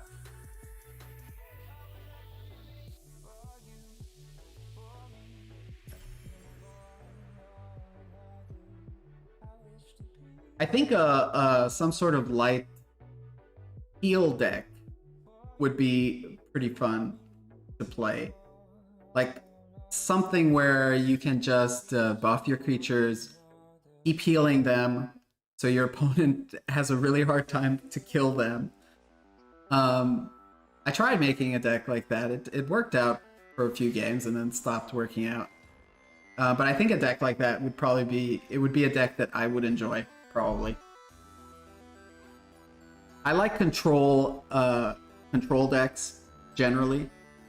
Control or mid-range. And if it can be something that is gonna annoy your opponent a little bit. I think I keep this. This is weapon. Yeah. I'm going second. Yeah.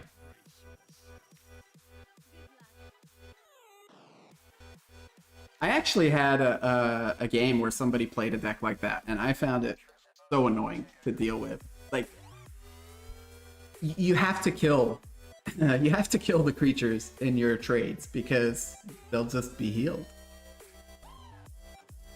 Mid-range heal life was very meta back in the game, very Genesis intensive. Okay, yeah.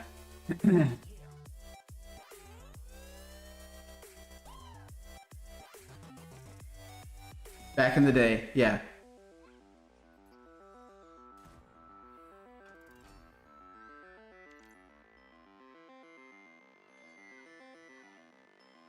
I wonder if what does the heal does 3 heal, right? I think so. I think it does a 3 heal. I wonder if a deck like that, a light heal deck, would be a good counter to burn death, to a burn death deck.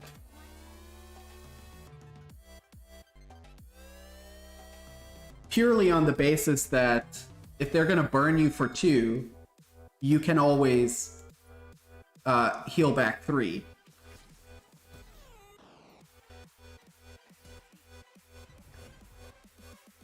Should I have played the Axe Woman there? Instead of that? Maybe. Although he could just hit into it afterwards.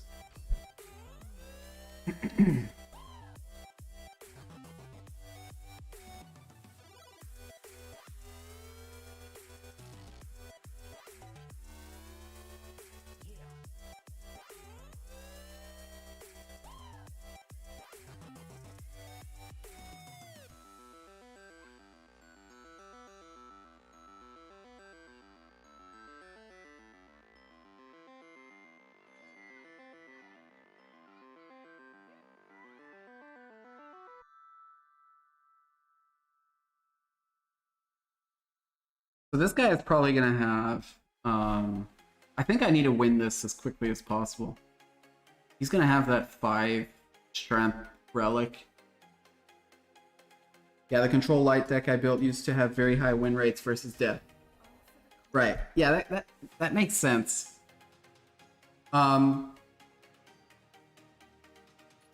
Death has been the god that I struggle the most against, typically.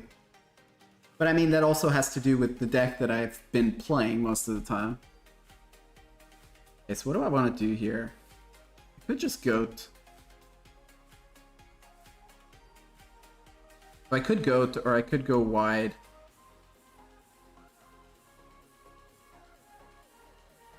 I think I'll goat. I love playing goat on turn 3 on an empty board.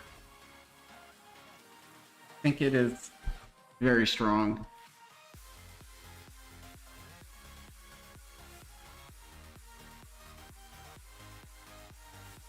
This is my favorite card in the game, by the way. The GOAT. It's not the GOAT for nothing. It's the greatest of all time.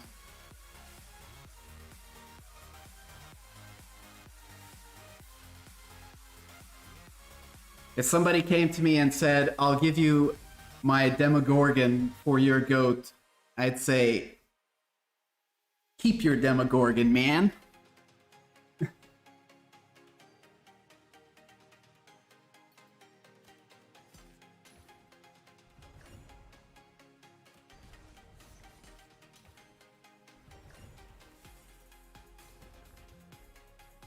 Of course, that could just be my strat to get people to offer me their Demogorgons.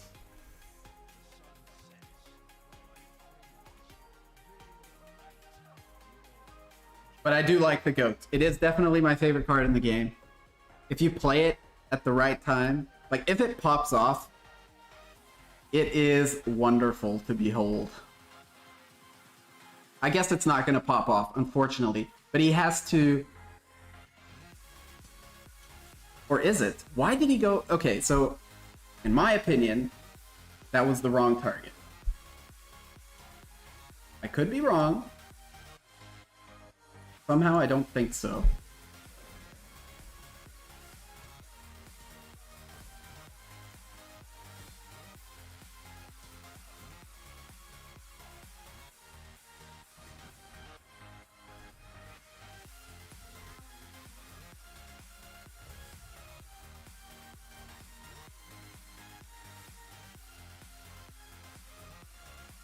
This is always showing up blue, but I think I played him that turn. I couldn't have used him.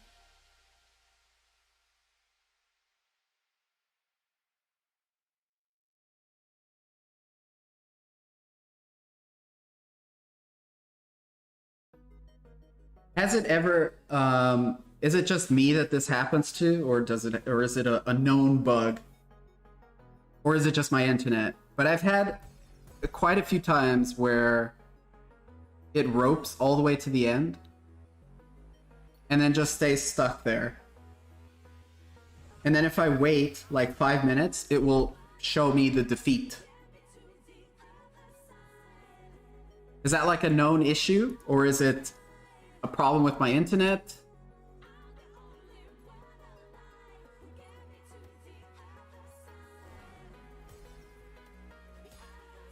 Like, the thing that makes me believe that it's not necessarily a problem with my internet is the fact that it will show me when I've lost.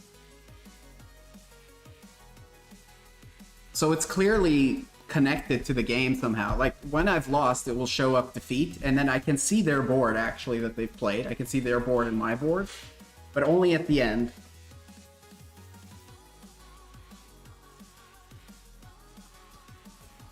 Okay, so he's realized that the GOAT is the problem.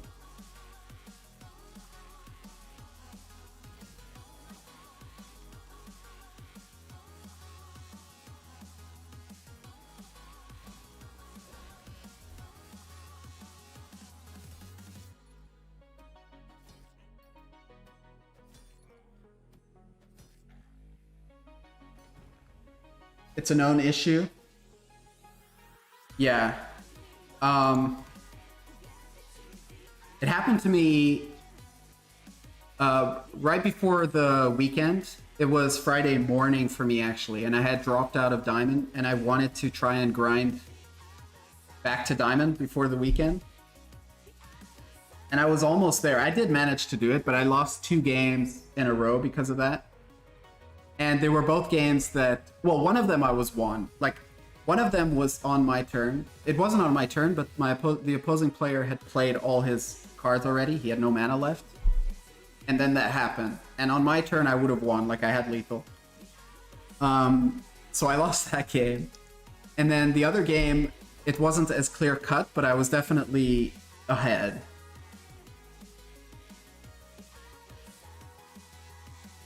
I think I'm gonna pick that up.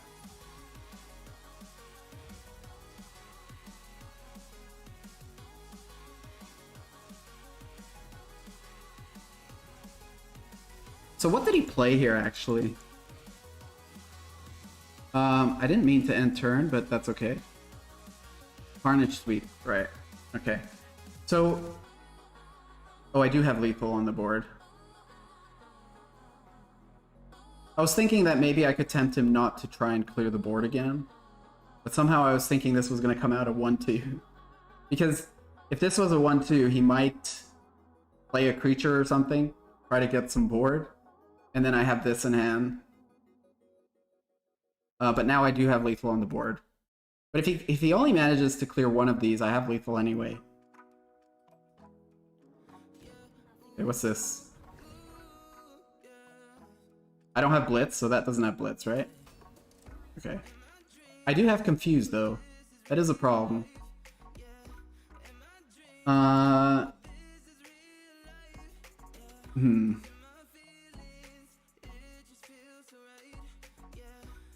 can do this.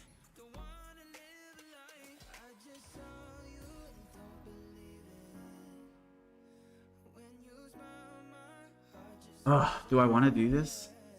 Like this?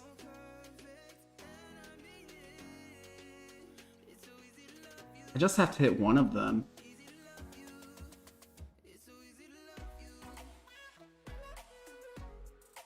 Alternatively, I play this.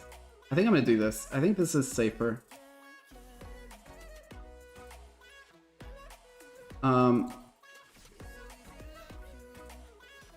Okay.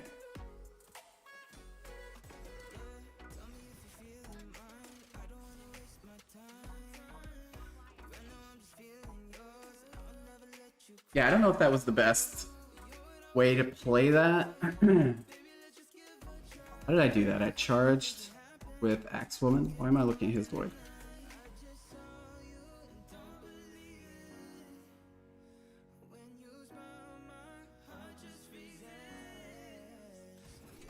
Oh no. Oh no. No. Is he gonna make a comeback?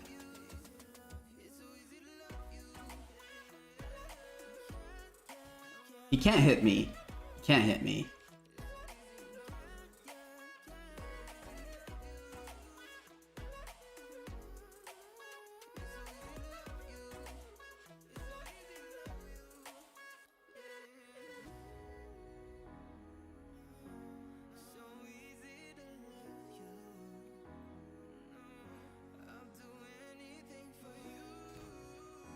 Is this one? Yeah.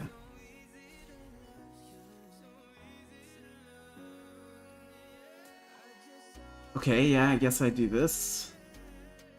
Grab that.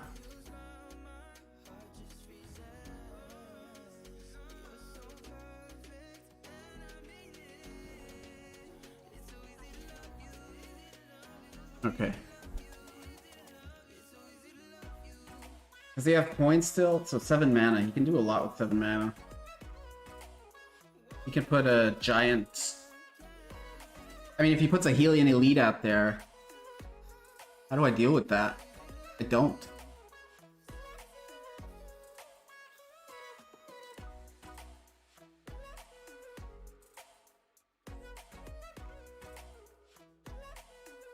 It's a Delve Void interaction bug. Oh, I see. That did happen. Oh, Firewine has overkill. Oh, you're right. You're right. I didn't think about that.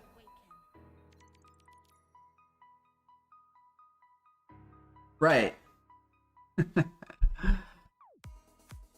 Okay, well, I think I win now. Sure.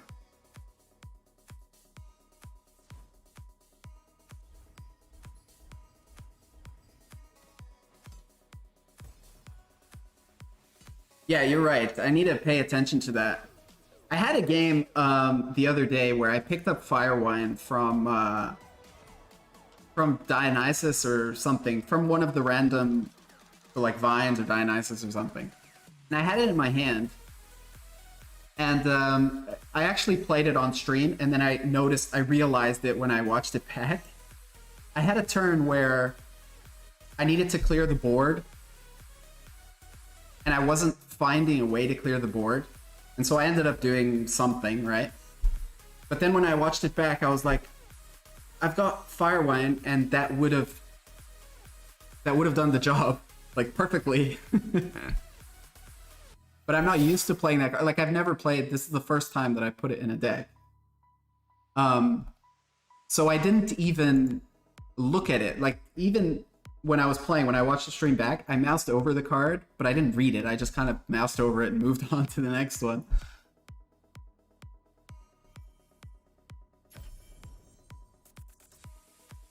But I guess these things come with time. So as I play, I'll get more used to what cards do.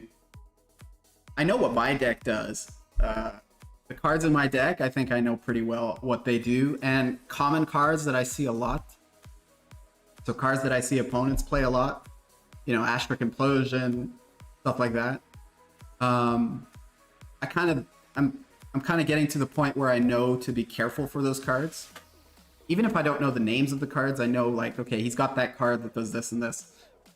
But that card you don't see. Firewine, I haven't really come across it that much.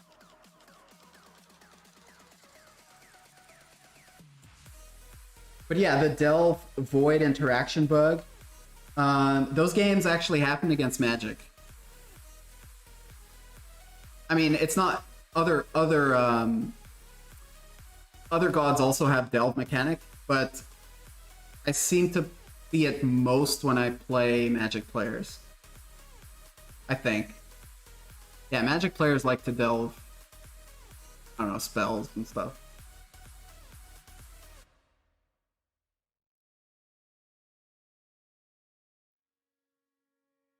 Is this bugged out? Is it frozen?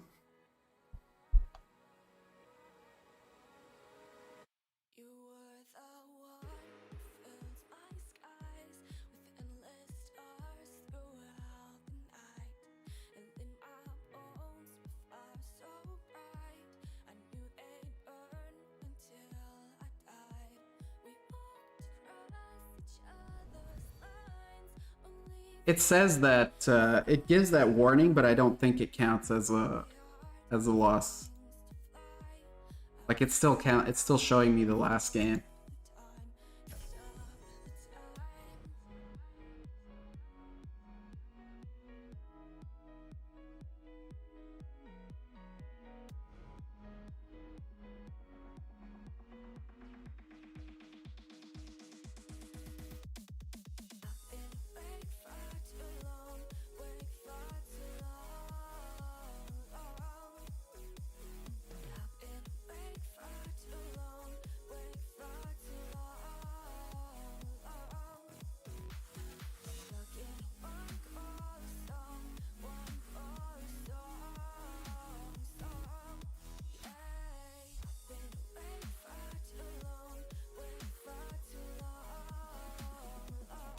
Okay, war.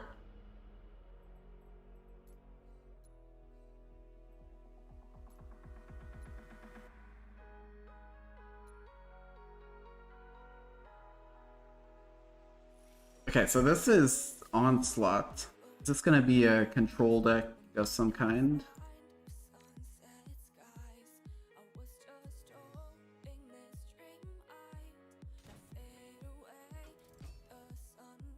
Next turn I can play this and then that. Make that kind of big. So Onslaught decks that I've been seeing lately have been control decks. Like, a lot of deadly.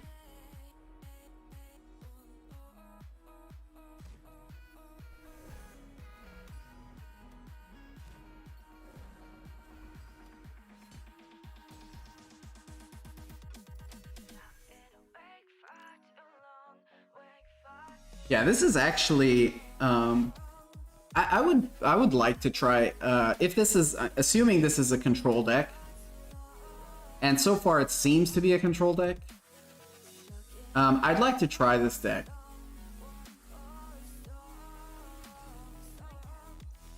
To be able to play Deadly and then give it Blitz for removal, that's just so good.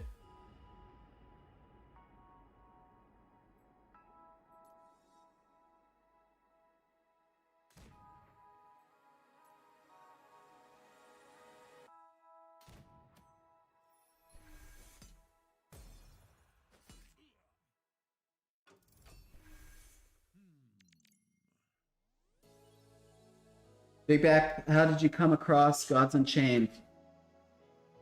Well, I'm into crypto. I'm into Bitcoin, and I like games. I like gaming, and I like Hearthstone. Actually, I played a lot of Hearthstone, so I do like card games.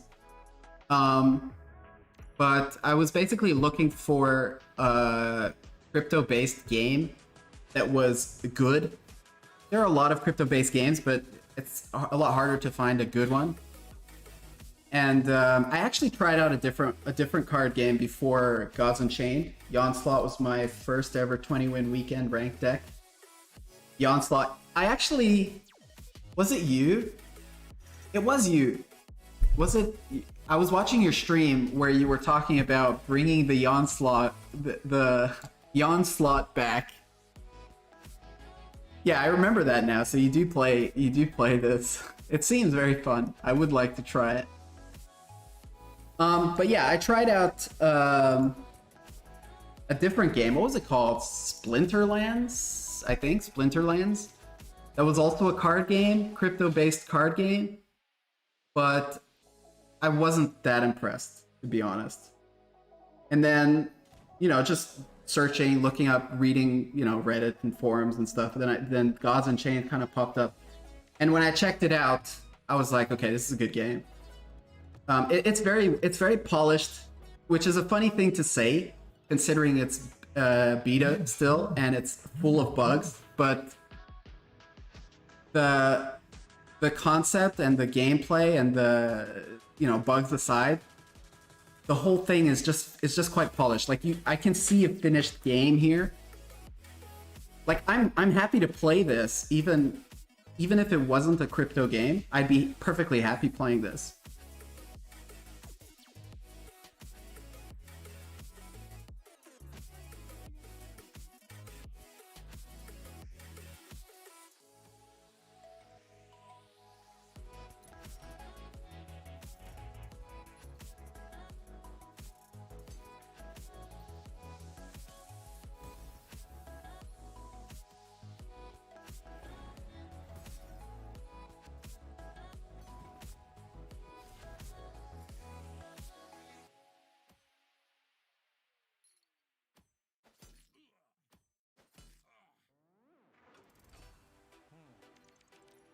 Why yawn? Because it gets all the way to the end. All the way to fatigue and beyond. The other player is just going, yawn, don't clear my board again. Stop killing my big things with your deadly that have blitz.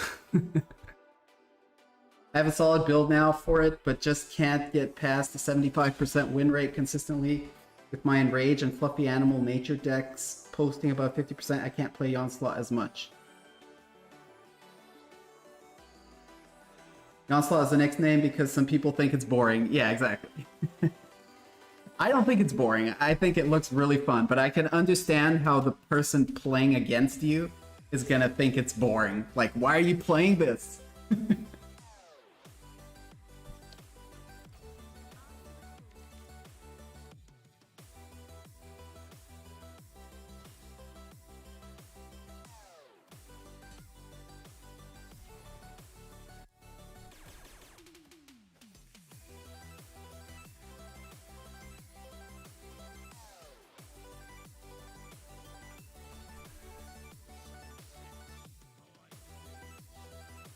I personally enjoy boring decks. I like decks that take it to the end. This, well, I don't know if he's playing that, but the Onslaught deck, the thing it instantly reminded me of when I watched you playing it was that, I don't know if you played Hearthstone, but it was a warrior deck that was focused on just removing everything constantly and just building tons and tons of armor and basically just fatiguing the other player to death. And when I watched you playing the Onslaught, I instantly thought of that deck.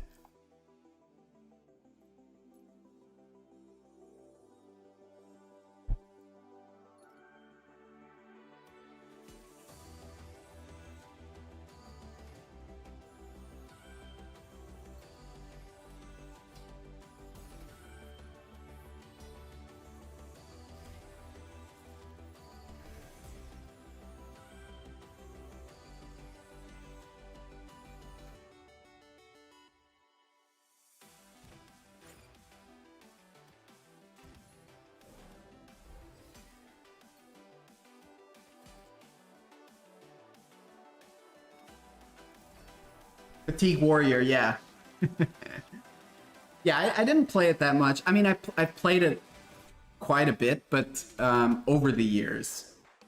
So I would play it for like a year or 6 months or something, and then I would stop playing it and play something else. And then I'd always come back to it. It's the kind of game, though, that...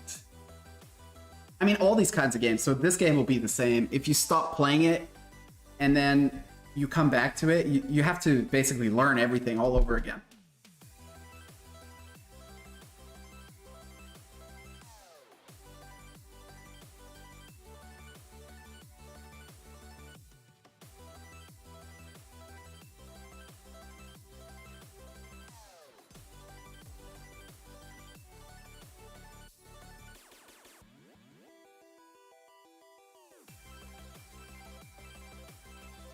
Hate giving him favor.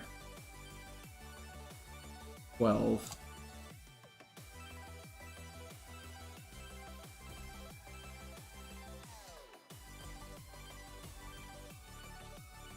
I guess I try to go face.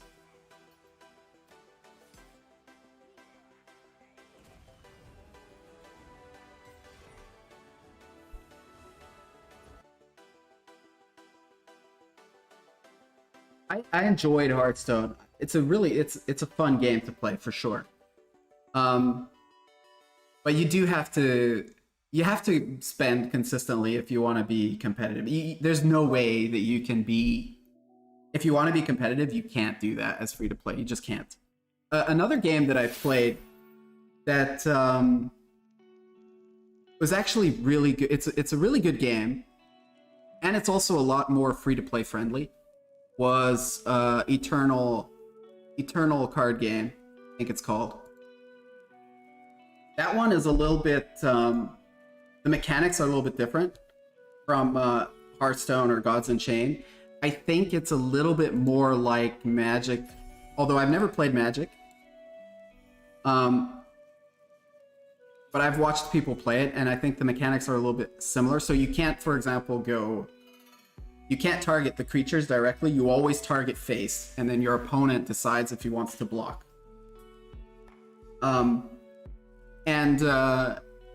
It definitely has a steeper learning curve, at least when it comes to deck building and stuff. So, for example, in Eternal, you can have the decks are bigger, and you can have 4 of each card in your deck. But that game, when I played it, I remember it being really free to play friendly. Like, you'd get packs you were all constantly getting packs. So this is pretty bad, I think.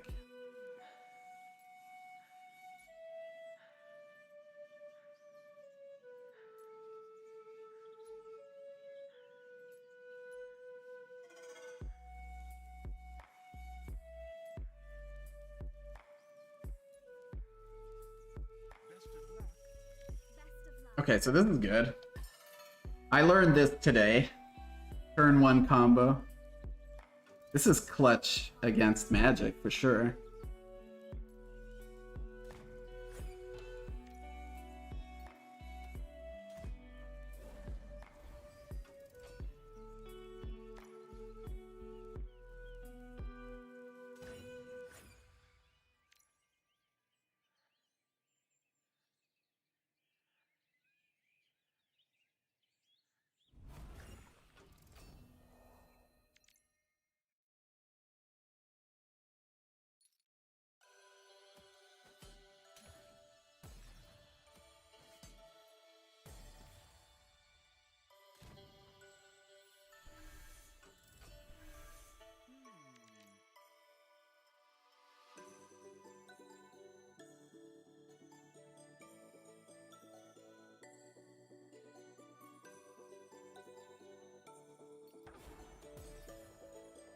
So how do I block these messages that always pop up?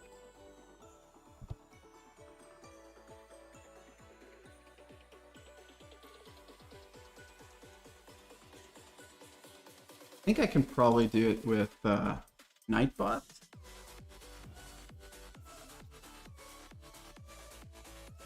I think I go wide here.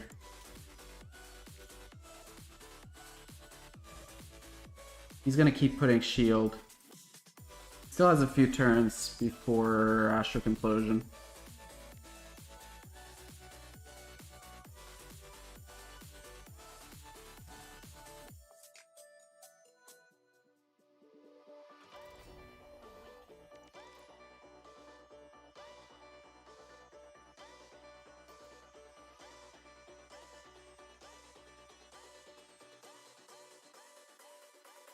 So I think I can ignore this. Okay, never mind. I think I can ignore it because it's in his best interest to try and kill it anyway. So he'll probably smash it into me. So I think while I still have a turn... I don't know if this is correct. But I'm committed.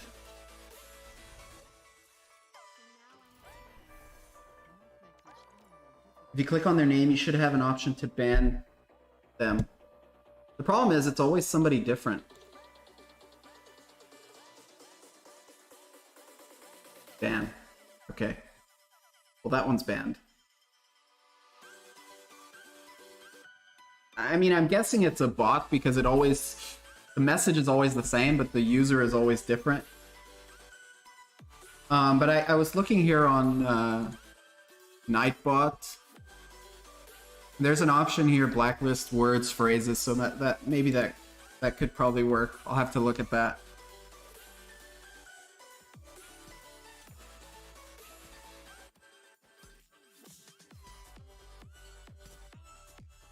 This has protected. This is clutch against that.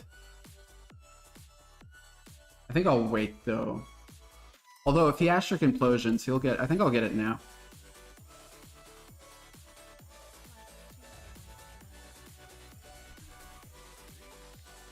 Yeah, protected, ward. Okay. So how much is he actually gonna get? Is he gonna get 25? Okay, so he wouldn't have been able to get it anyway.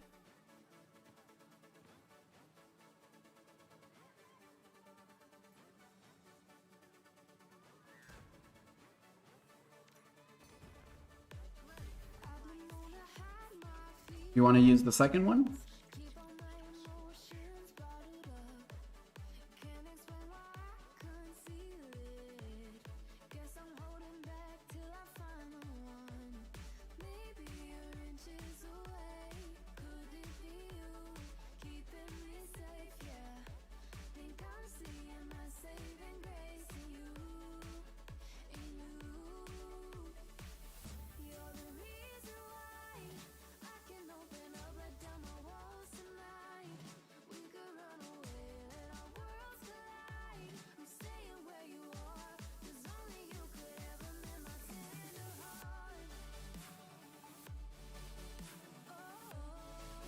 Man, I have to get rid of that.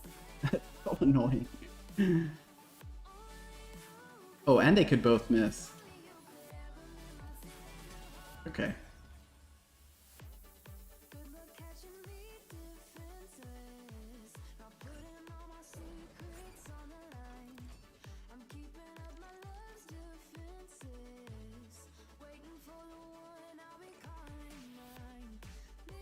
I don't quite win next turn if he doesn't clear my board. So if he doesn't... Yeah, this will do 12 if he doesn't clear.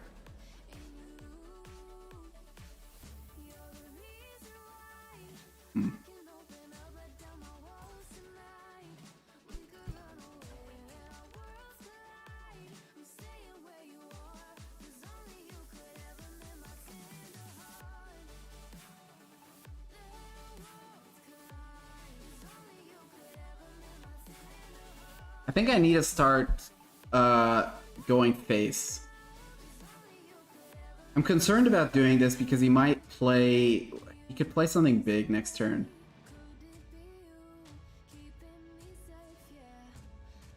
But I think I need to start hurrying up. I need to kill him. So I have lethal 6.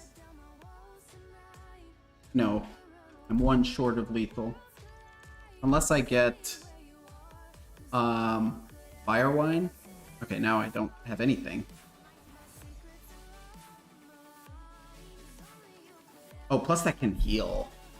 Man, that's annoying.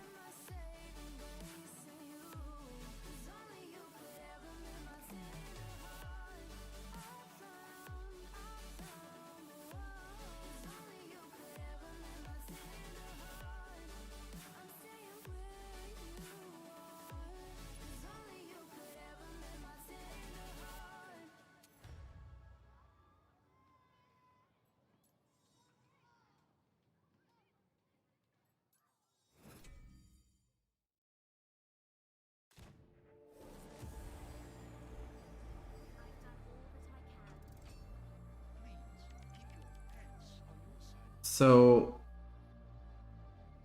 the problem is he's just gonna heal back up.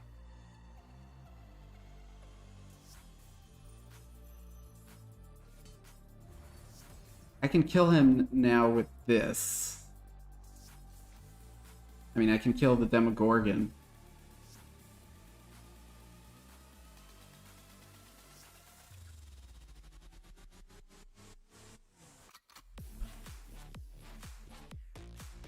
I kind of feel like it's getting away from me.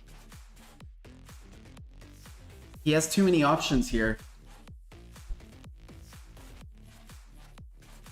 And he's coming into the amount of mana that's just really gonna hurt me. Okay.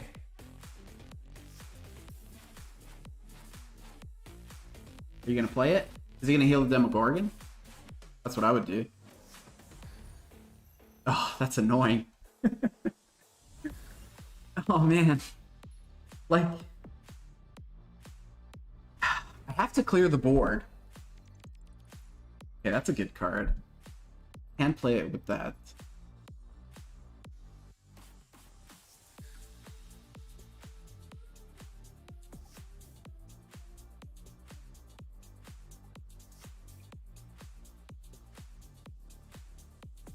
There's no way that I do this without breaking the shield. Does it matter? Probably not.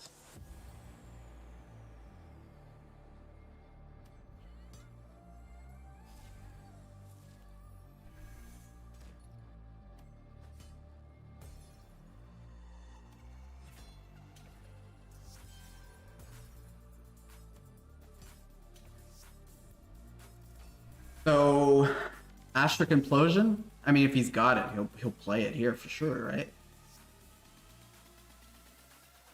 How much does that actually cost? Is it 5 mana? 6. Right, 6. Oh, again? No.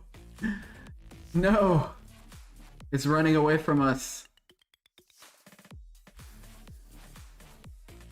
I mean, at least that's the last one I have to deal with.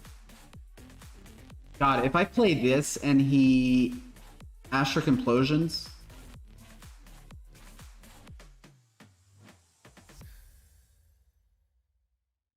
I have to try and kill him though. I just have to. Is it worth it hitting him in the face? If I hit him in the face, then he can trade. He can't trade with that. Like, he has less trade options. I think I do.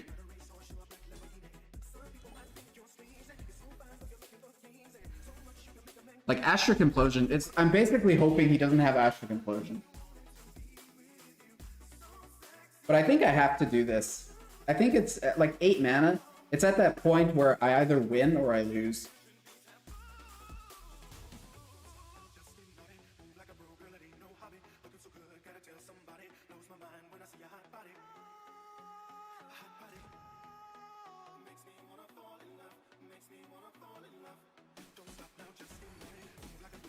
So he could actually be playing. He could have actually played the Axe Woman to set up Astric Implosion.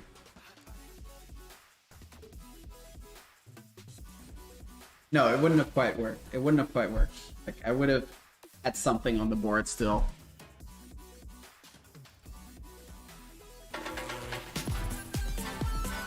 Yo, Fire Bee. Thanks for the follow. Welcome to the channel.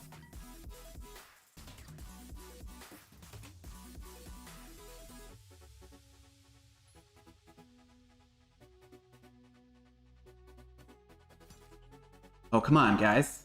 Come on.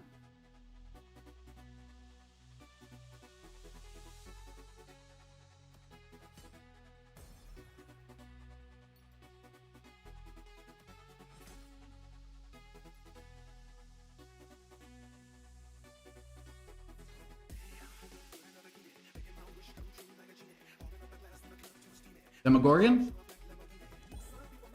Okay.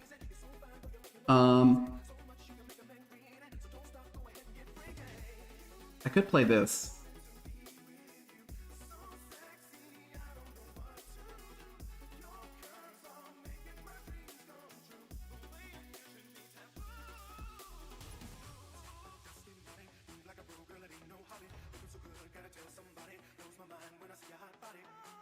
Yeah, I will. I will. I mean, I could play the Chiron, and that would make this a 3/3, but this doesn't really help me in any way. If he doesn't have Astric Implosion, if he has to trade, he's gonna trade the same with a 2/2 or with a 3/3, unless he can heal this. He does have a heal, or he had, but I think he used it. Or yeah, he already used it on the Gorgon.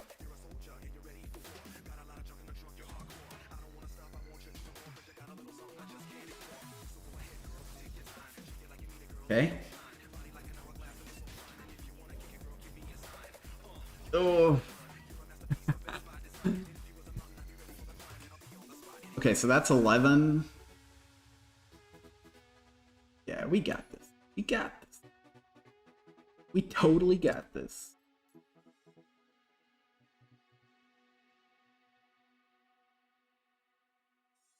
I don't know what I gained by doing that, to be honest.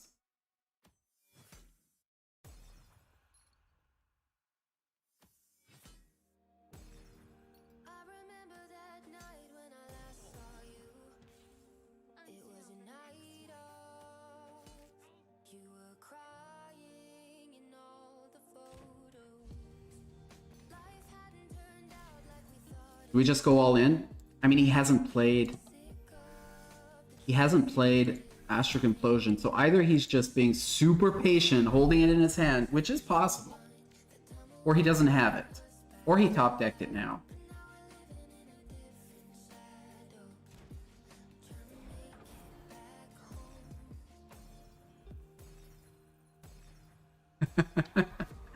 I mean, if I'm honest, he hasn't needed to play it. And if you don't need to play it, don't play it.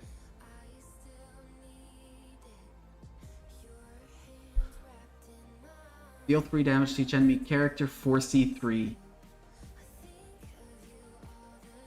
This is so strong.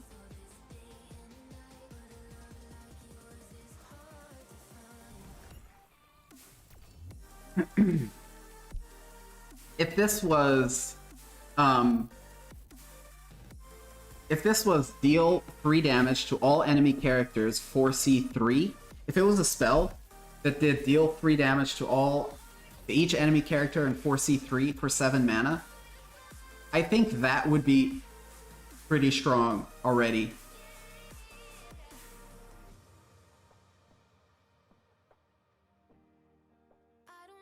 I'm tempted to get... It doesn't really matter. I think I've lost this anyway. Like, any card that he picks up here is going to be good for him.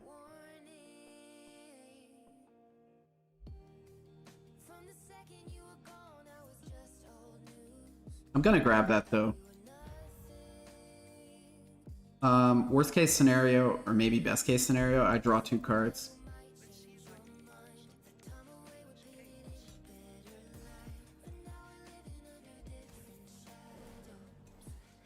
What's this? I think I have this one. Yeah, 4C2, draw 2 cards and set their cost to 2. 4C2, draw 2 cards and set their cost to 2. So this is really strong.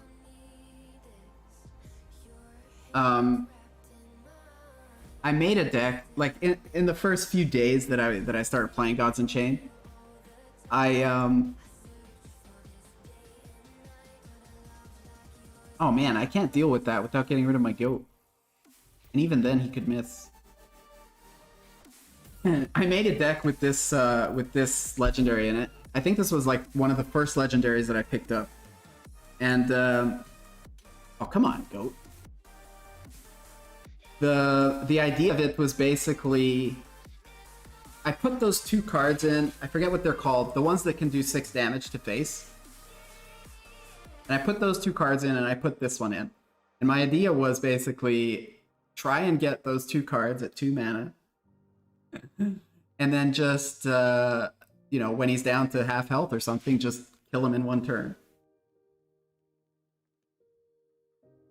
It actually worked out for the first couple games. I actually, for one of the games at least, I actually managed to do exactly that. I got one of the cards, I think, down to 2 mana. And then I managed to play both of them in 1 turn to finish him off. So yeah, and then I put spell boost. So you play spell boost, and then you play those 2 cards, and you just try and do a bunch of damage to face.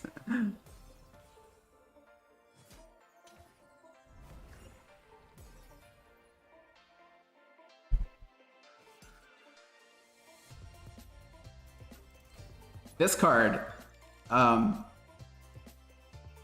is also really strong. It's really strong and it's really fun to play.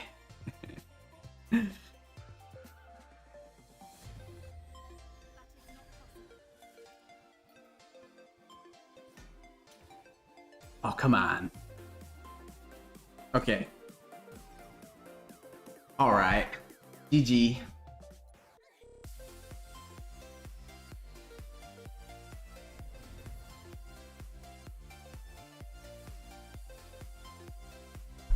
The card that I would like to get is the Echo Font. Is that what it's called? The one that has 6 regen, Twin Strike, Blitz, all that good fun stuff. Protected.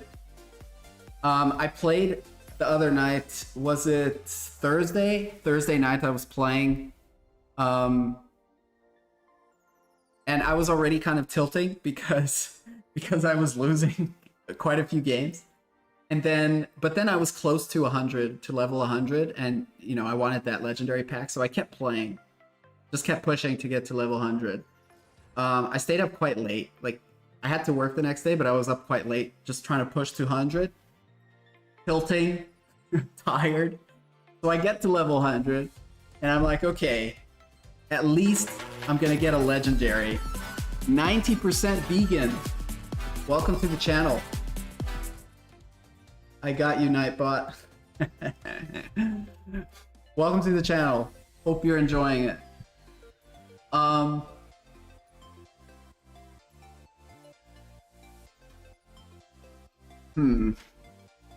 of like this.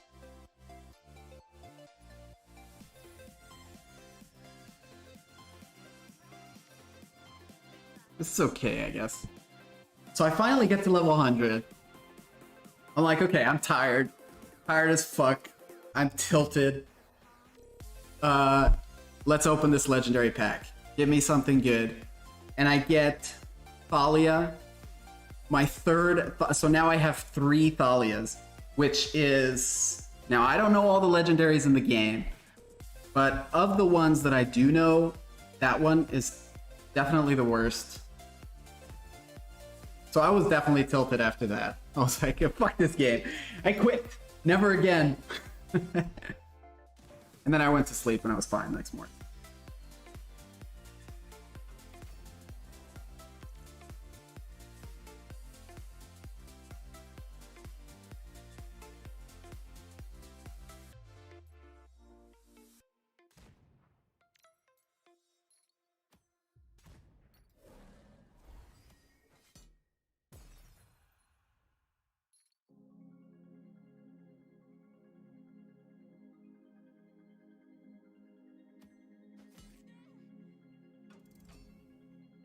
What legendary card did you get on level 100? Thalia. What's this card? What's the full name? Hang on, I'll show you. It's not a good card. It's a. I could be wrong. Maybe it is a fantastic card, and I just don't see a way to play it. Where is this card? It's a neutral card.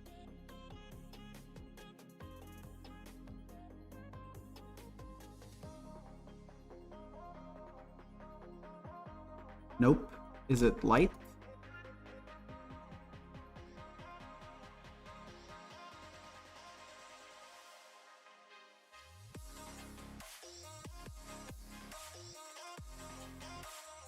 Okay. It's a deception card.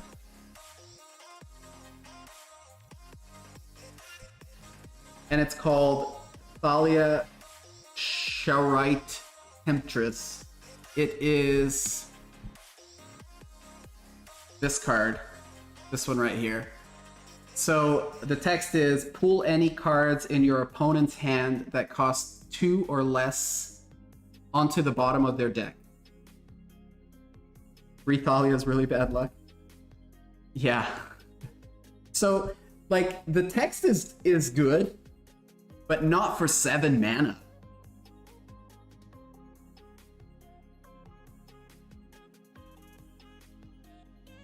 So for 6 mana, sorry, for 6 mana. But even 6 mana. Like,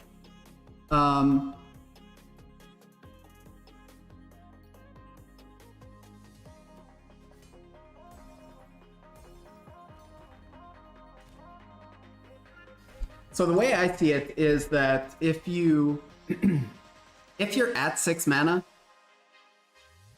and you want to remove 2-cost cards in your opponent's deck, like, that's never going to happen. Either they've played all their 2-cost cards, right? Because they cost 2 mana. So if they're an aggro deck and they have a bunch of 2-cost cards that you desperately need to remove out of their hand, they're going to have played it by 6 mana. They're going to have no cards in their hand by 6 mana. So, like, unless you have a super niche deck, I should have played this. I can't still play it.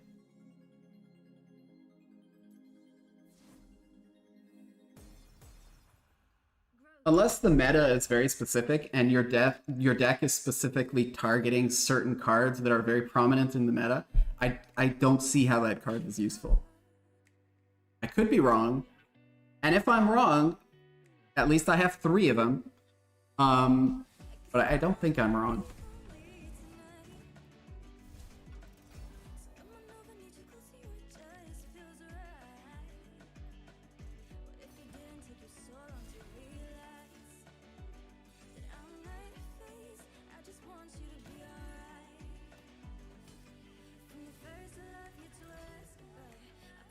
I don't know.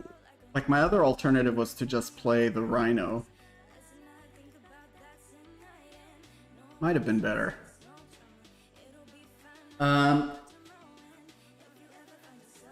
Hopefully you can sell the Meteorite copy later to some collector at least. Yeah, or maybe it becomes good. I mean, I don't really know what the policy is to changing not text, but to changing card details. Like, if they made the cost less, even 5 mana, even 5 mana would be significantly better, because at 5 mana,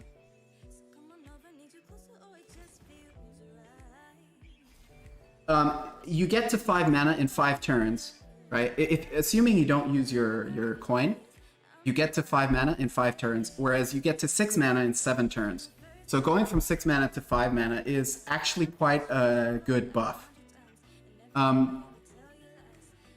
But yeah, if they made it a little bit cheaper, I think it would probably be a viable card. Like, if you can play it on turn 5, or like, say you're playing against an aggro deck and they're playing a lot of cards, they're doing a lot of damage, but somehow they always have cards in their hand, either because they're getting cheap cards that they can play from the favor shop, or they're just not playing. Like, maybe they play a lot of cards that generate other stuff, so they don't use a lot of stuff in their hand.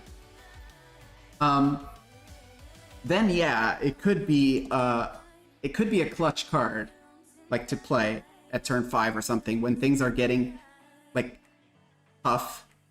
Like maybe you've cleared their board somewhat, but you don't want them to fill it up again next turn, so you play that card to kind of get rid of some of their cards. Then yeah, but I think at turn by 6 mana, it's just too late.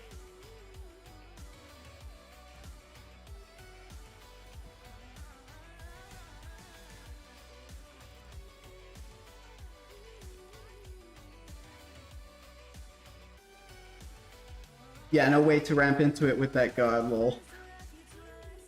Yeah, so it's... Is it Deception or Death? Deception, right?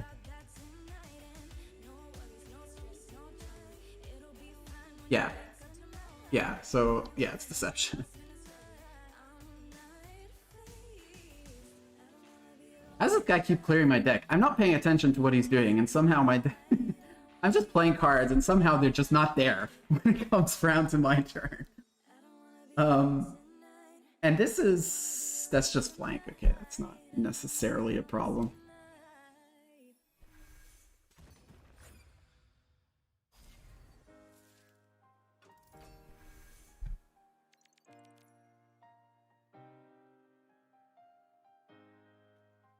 Yeah, I would have definitely preferred to pick up something else. Even just something that I don't have. I mean, you don't get legendaries that often. So I'd rather not get the same one. I was disappointed when I got it again. And, you know, grinding to level 100, which seems like a long time, to get it a third time, and it's not even that good. It's like, oh, come on.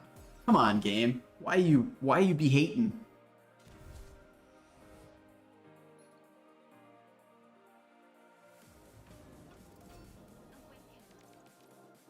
Okay, he's going for the jugular.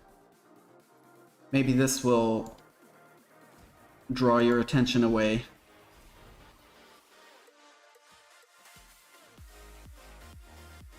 He's got no cards. What can he pick up from here? He can pick that up. That doesn't have... Oh, nice. I think that was a mistake.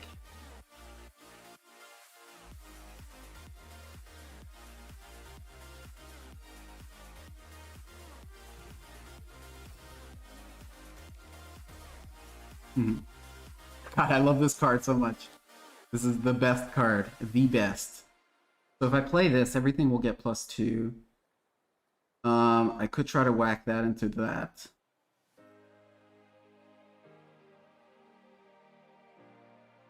Or I could just play this.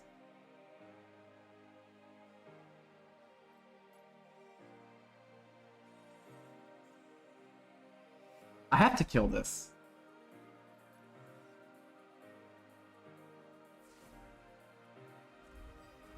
So I'm gonna try with this first. Oh, fantastic. Fantastic.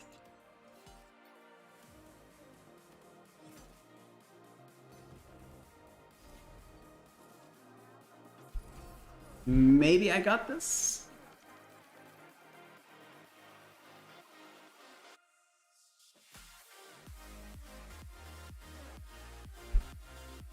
This gives him a card, right? Yeah. So it gave him that.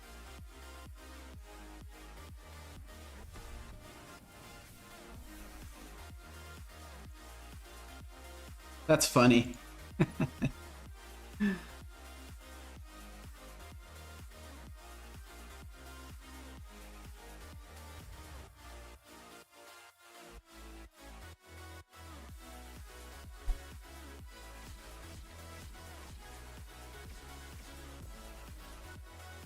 Okay, so this goes into that.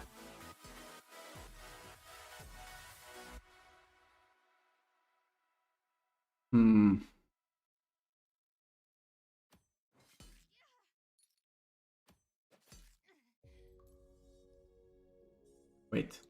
Gimme. Okay.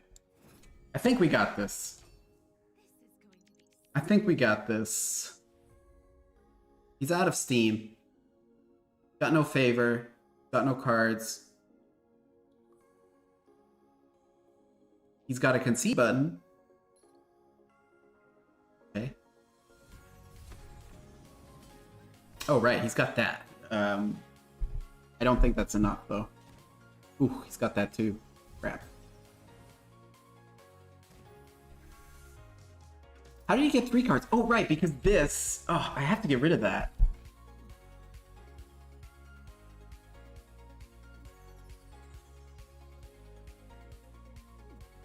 Maybe we don't got this. It's very likely that we don't got this. I completely forgot this mechanic. Base?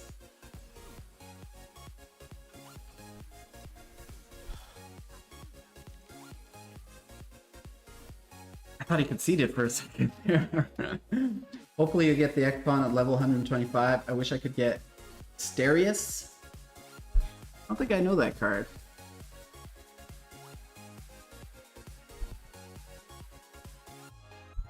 Frontline, friendly creatures with strength 2 or less get +2/+2. Yes. Yes, I want that card also. I think I would probably prefer that card over Ekifont.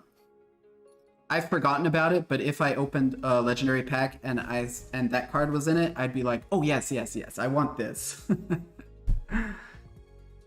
I have a deck that I actually played before I started playing the nature deck. Wait, am I dead?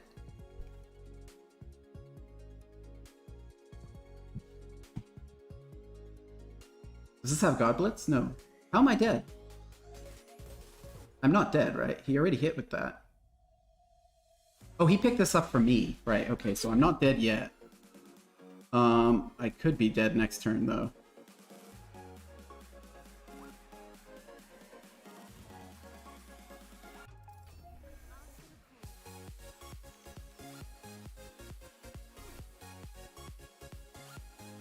I think I'm dead. Man, this card killed me.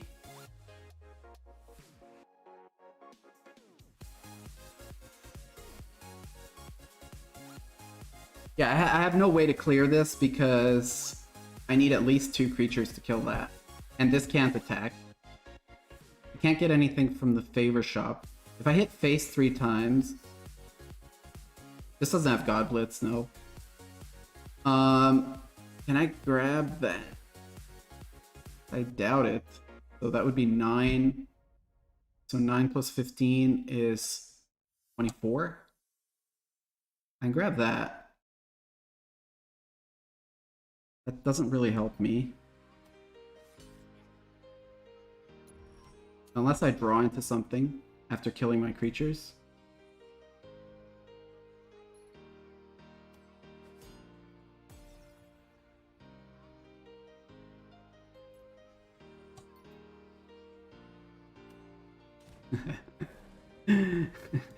That clearly doesn't help me.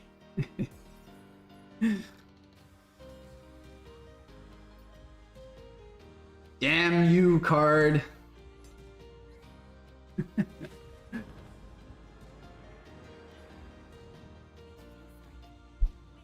Man, I think I'm like 1 win away from Diamond. But I think I've lost 2 in a row.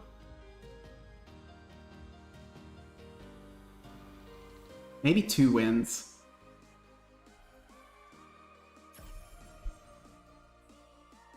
I was doing a lot better when I had Fake Muse here coaching me.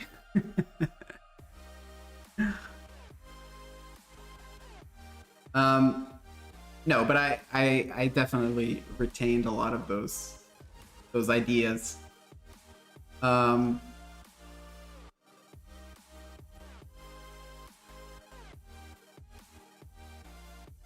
Okay, so this is actually good. This too good? Yes.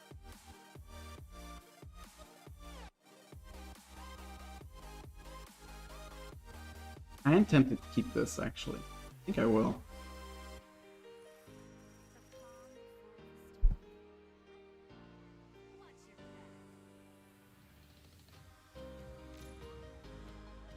So what's this? This is steal a card or something. Add a random card from your opponent's god.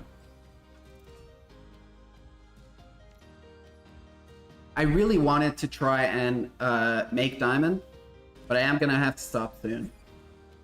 I'll probably play 2 more games, so this game and 1 more. And in that time, I think I'll either get to diamond or I'll break the shield again.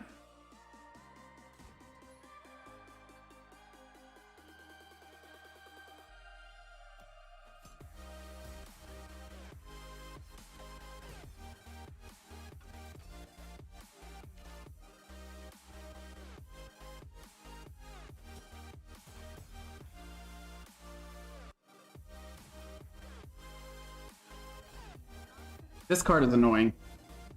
It puts me to sleep. Yeah, that's what it does. And it's annoying. I saw the artwork and I remembered it being annoying, but I didn't remember what it does.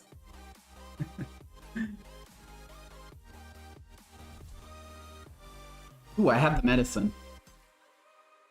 I have the medicine in 2 turns. Problem is he'll put more creatures out, so I have to kill that. And I will kill that.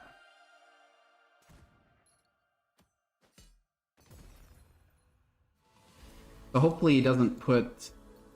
Oh, that's sleep again. Hopefully he doesn't put 3 health worth of creatures. The nice thing is that Deception's creatures tend to be low on the health side. Although he is stealing cards from nature. And nature does have high health cards. Is this the one that... No, this isn't the one that takes a card from me. Oh, it steals... It steals my favor! I've never seen this one. What's this? 1, 2, 5, 6. Okay, perfect. Hello!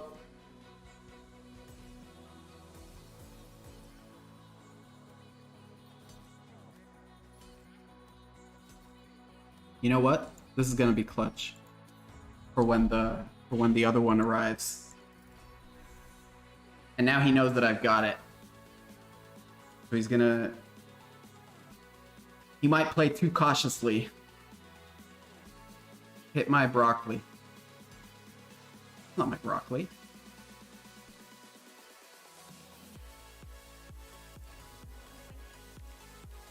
Okay, I'm glad I have that.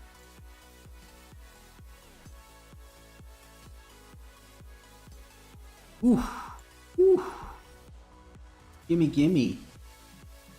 Yeah, this is the thing that's so hard to deal with against aggro decks. It's like, if an aggro deck gets into this situation where I've cleared the board and I can just hit your face, I'll just refresh from the... Why are you hitting that? I'll just refresh from the favor shop. Like, the main way that an aggro deck loses is by running out of steam. But if I can just get whatever I need from the favor shop, I won't, you know, how will I run out of steam?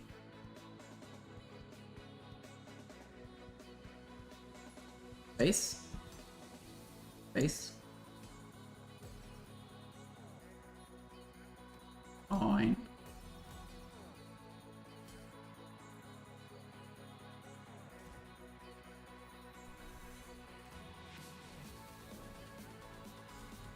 So assuming he can't clear this, I have lethal next turn.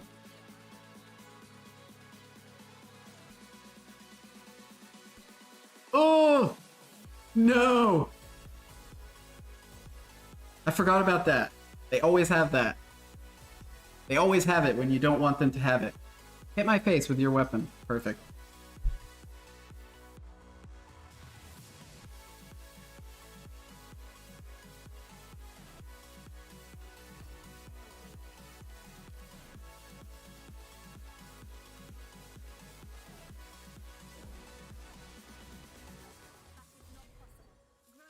Man, I really should have been expecting that. I mean, they always run it. And I've fallen for that a number of times. Where I go wide against... Oh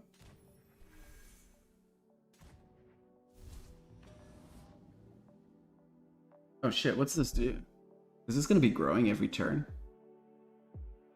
When a friendly creature is summoned... Oh crap.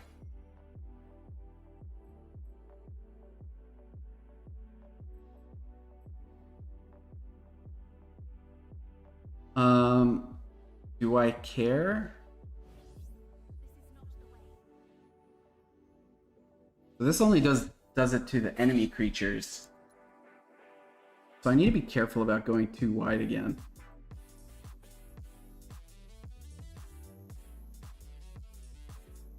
Oh man. Like if I play this, he'll just summon a creature and then kill it with that. And then he'll just be regenning. If I play this, I can get rid of it. Nope. Well, I can still, actually. Can I? Yeah.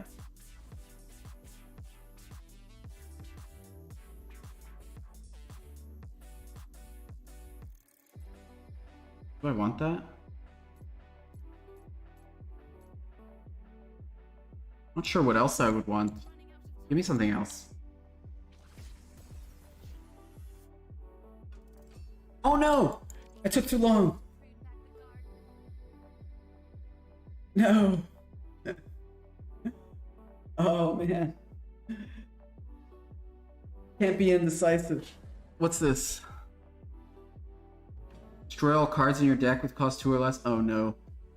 He's got a combo. He's got a combo. This is gonna put me to sleep. Crap. It's over. Put this to sleep.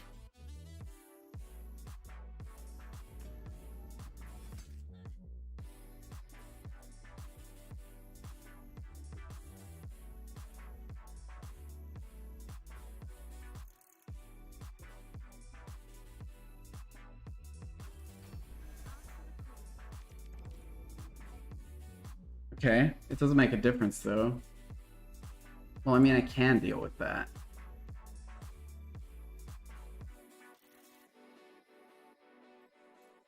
Ugh, it's so yucky though.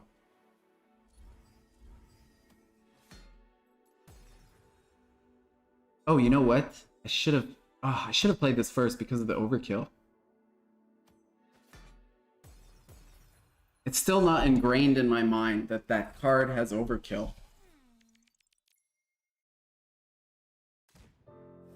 I could have killed the 2/2.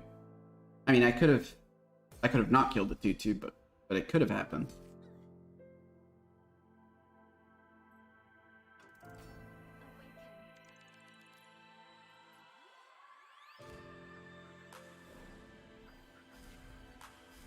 Okay. It's all in time. I think I have a second. Okay. Okay. Okay. Firewine? I do have a second Firewine. Problem is I'll have to hit 3 things into that. Oh, and plus that is still alive.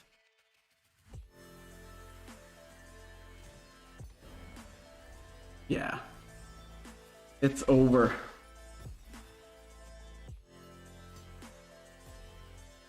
GG.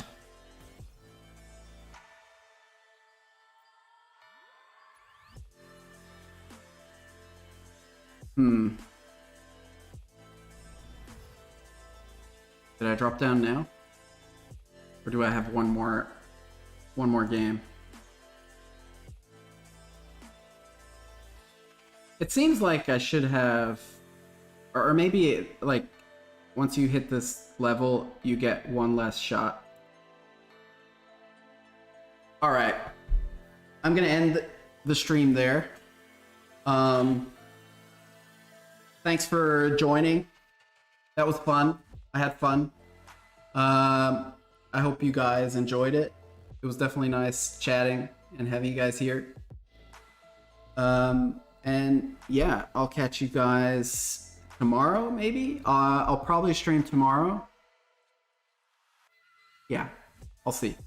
My regular days are going to be Friday and Saturday. But I might stream tomorrow. I don't think I have anything else to do. So yeah, thanks for coming, and I'll catch you guys later.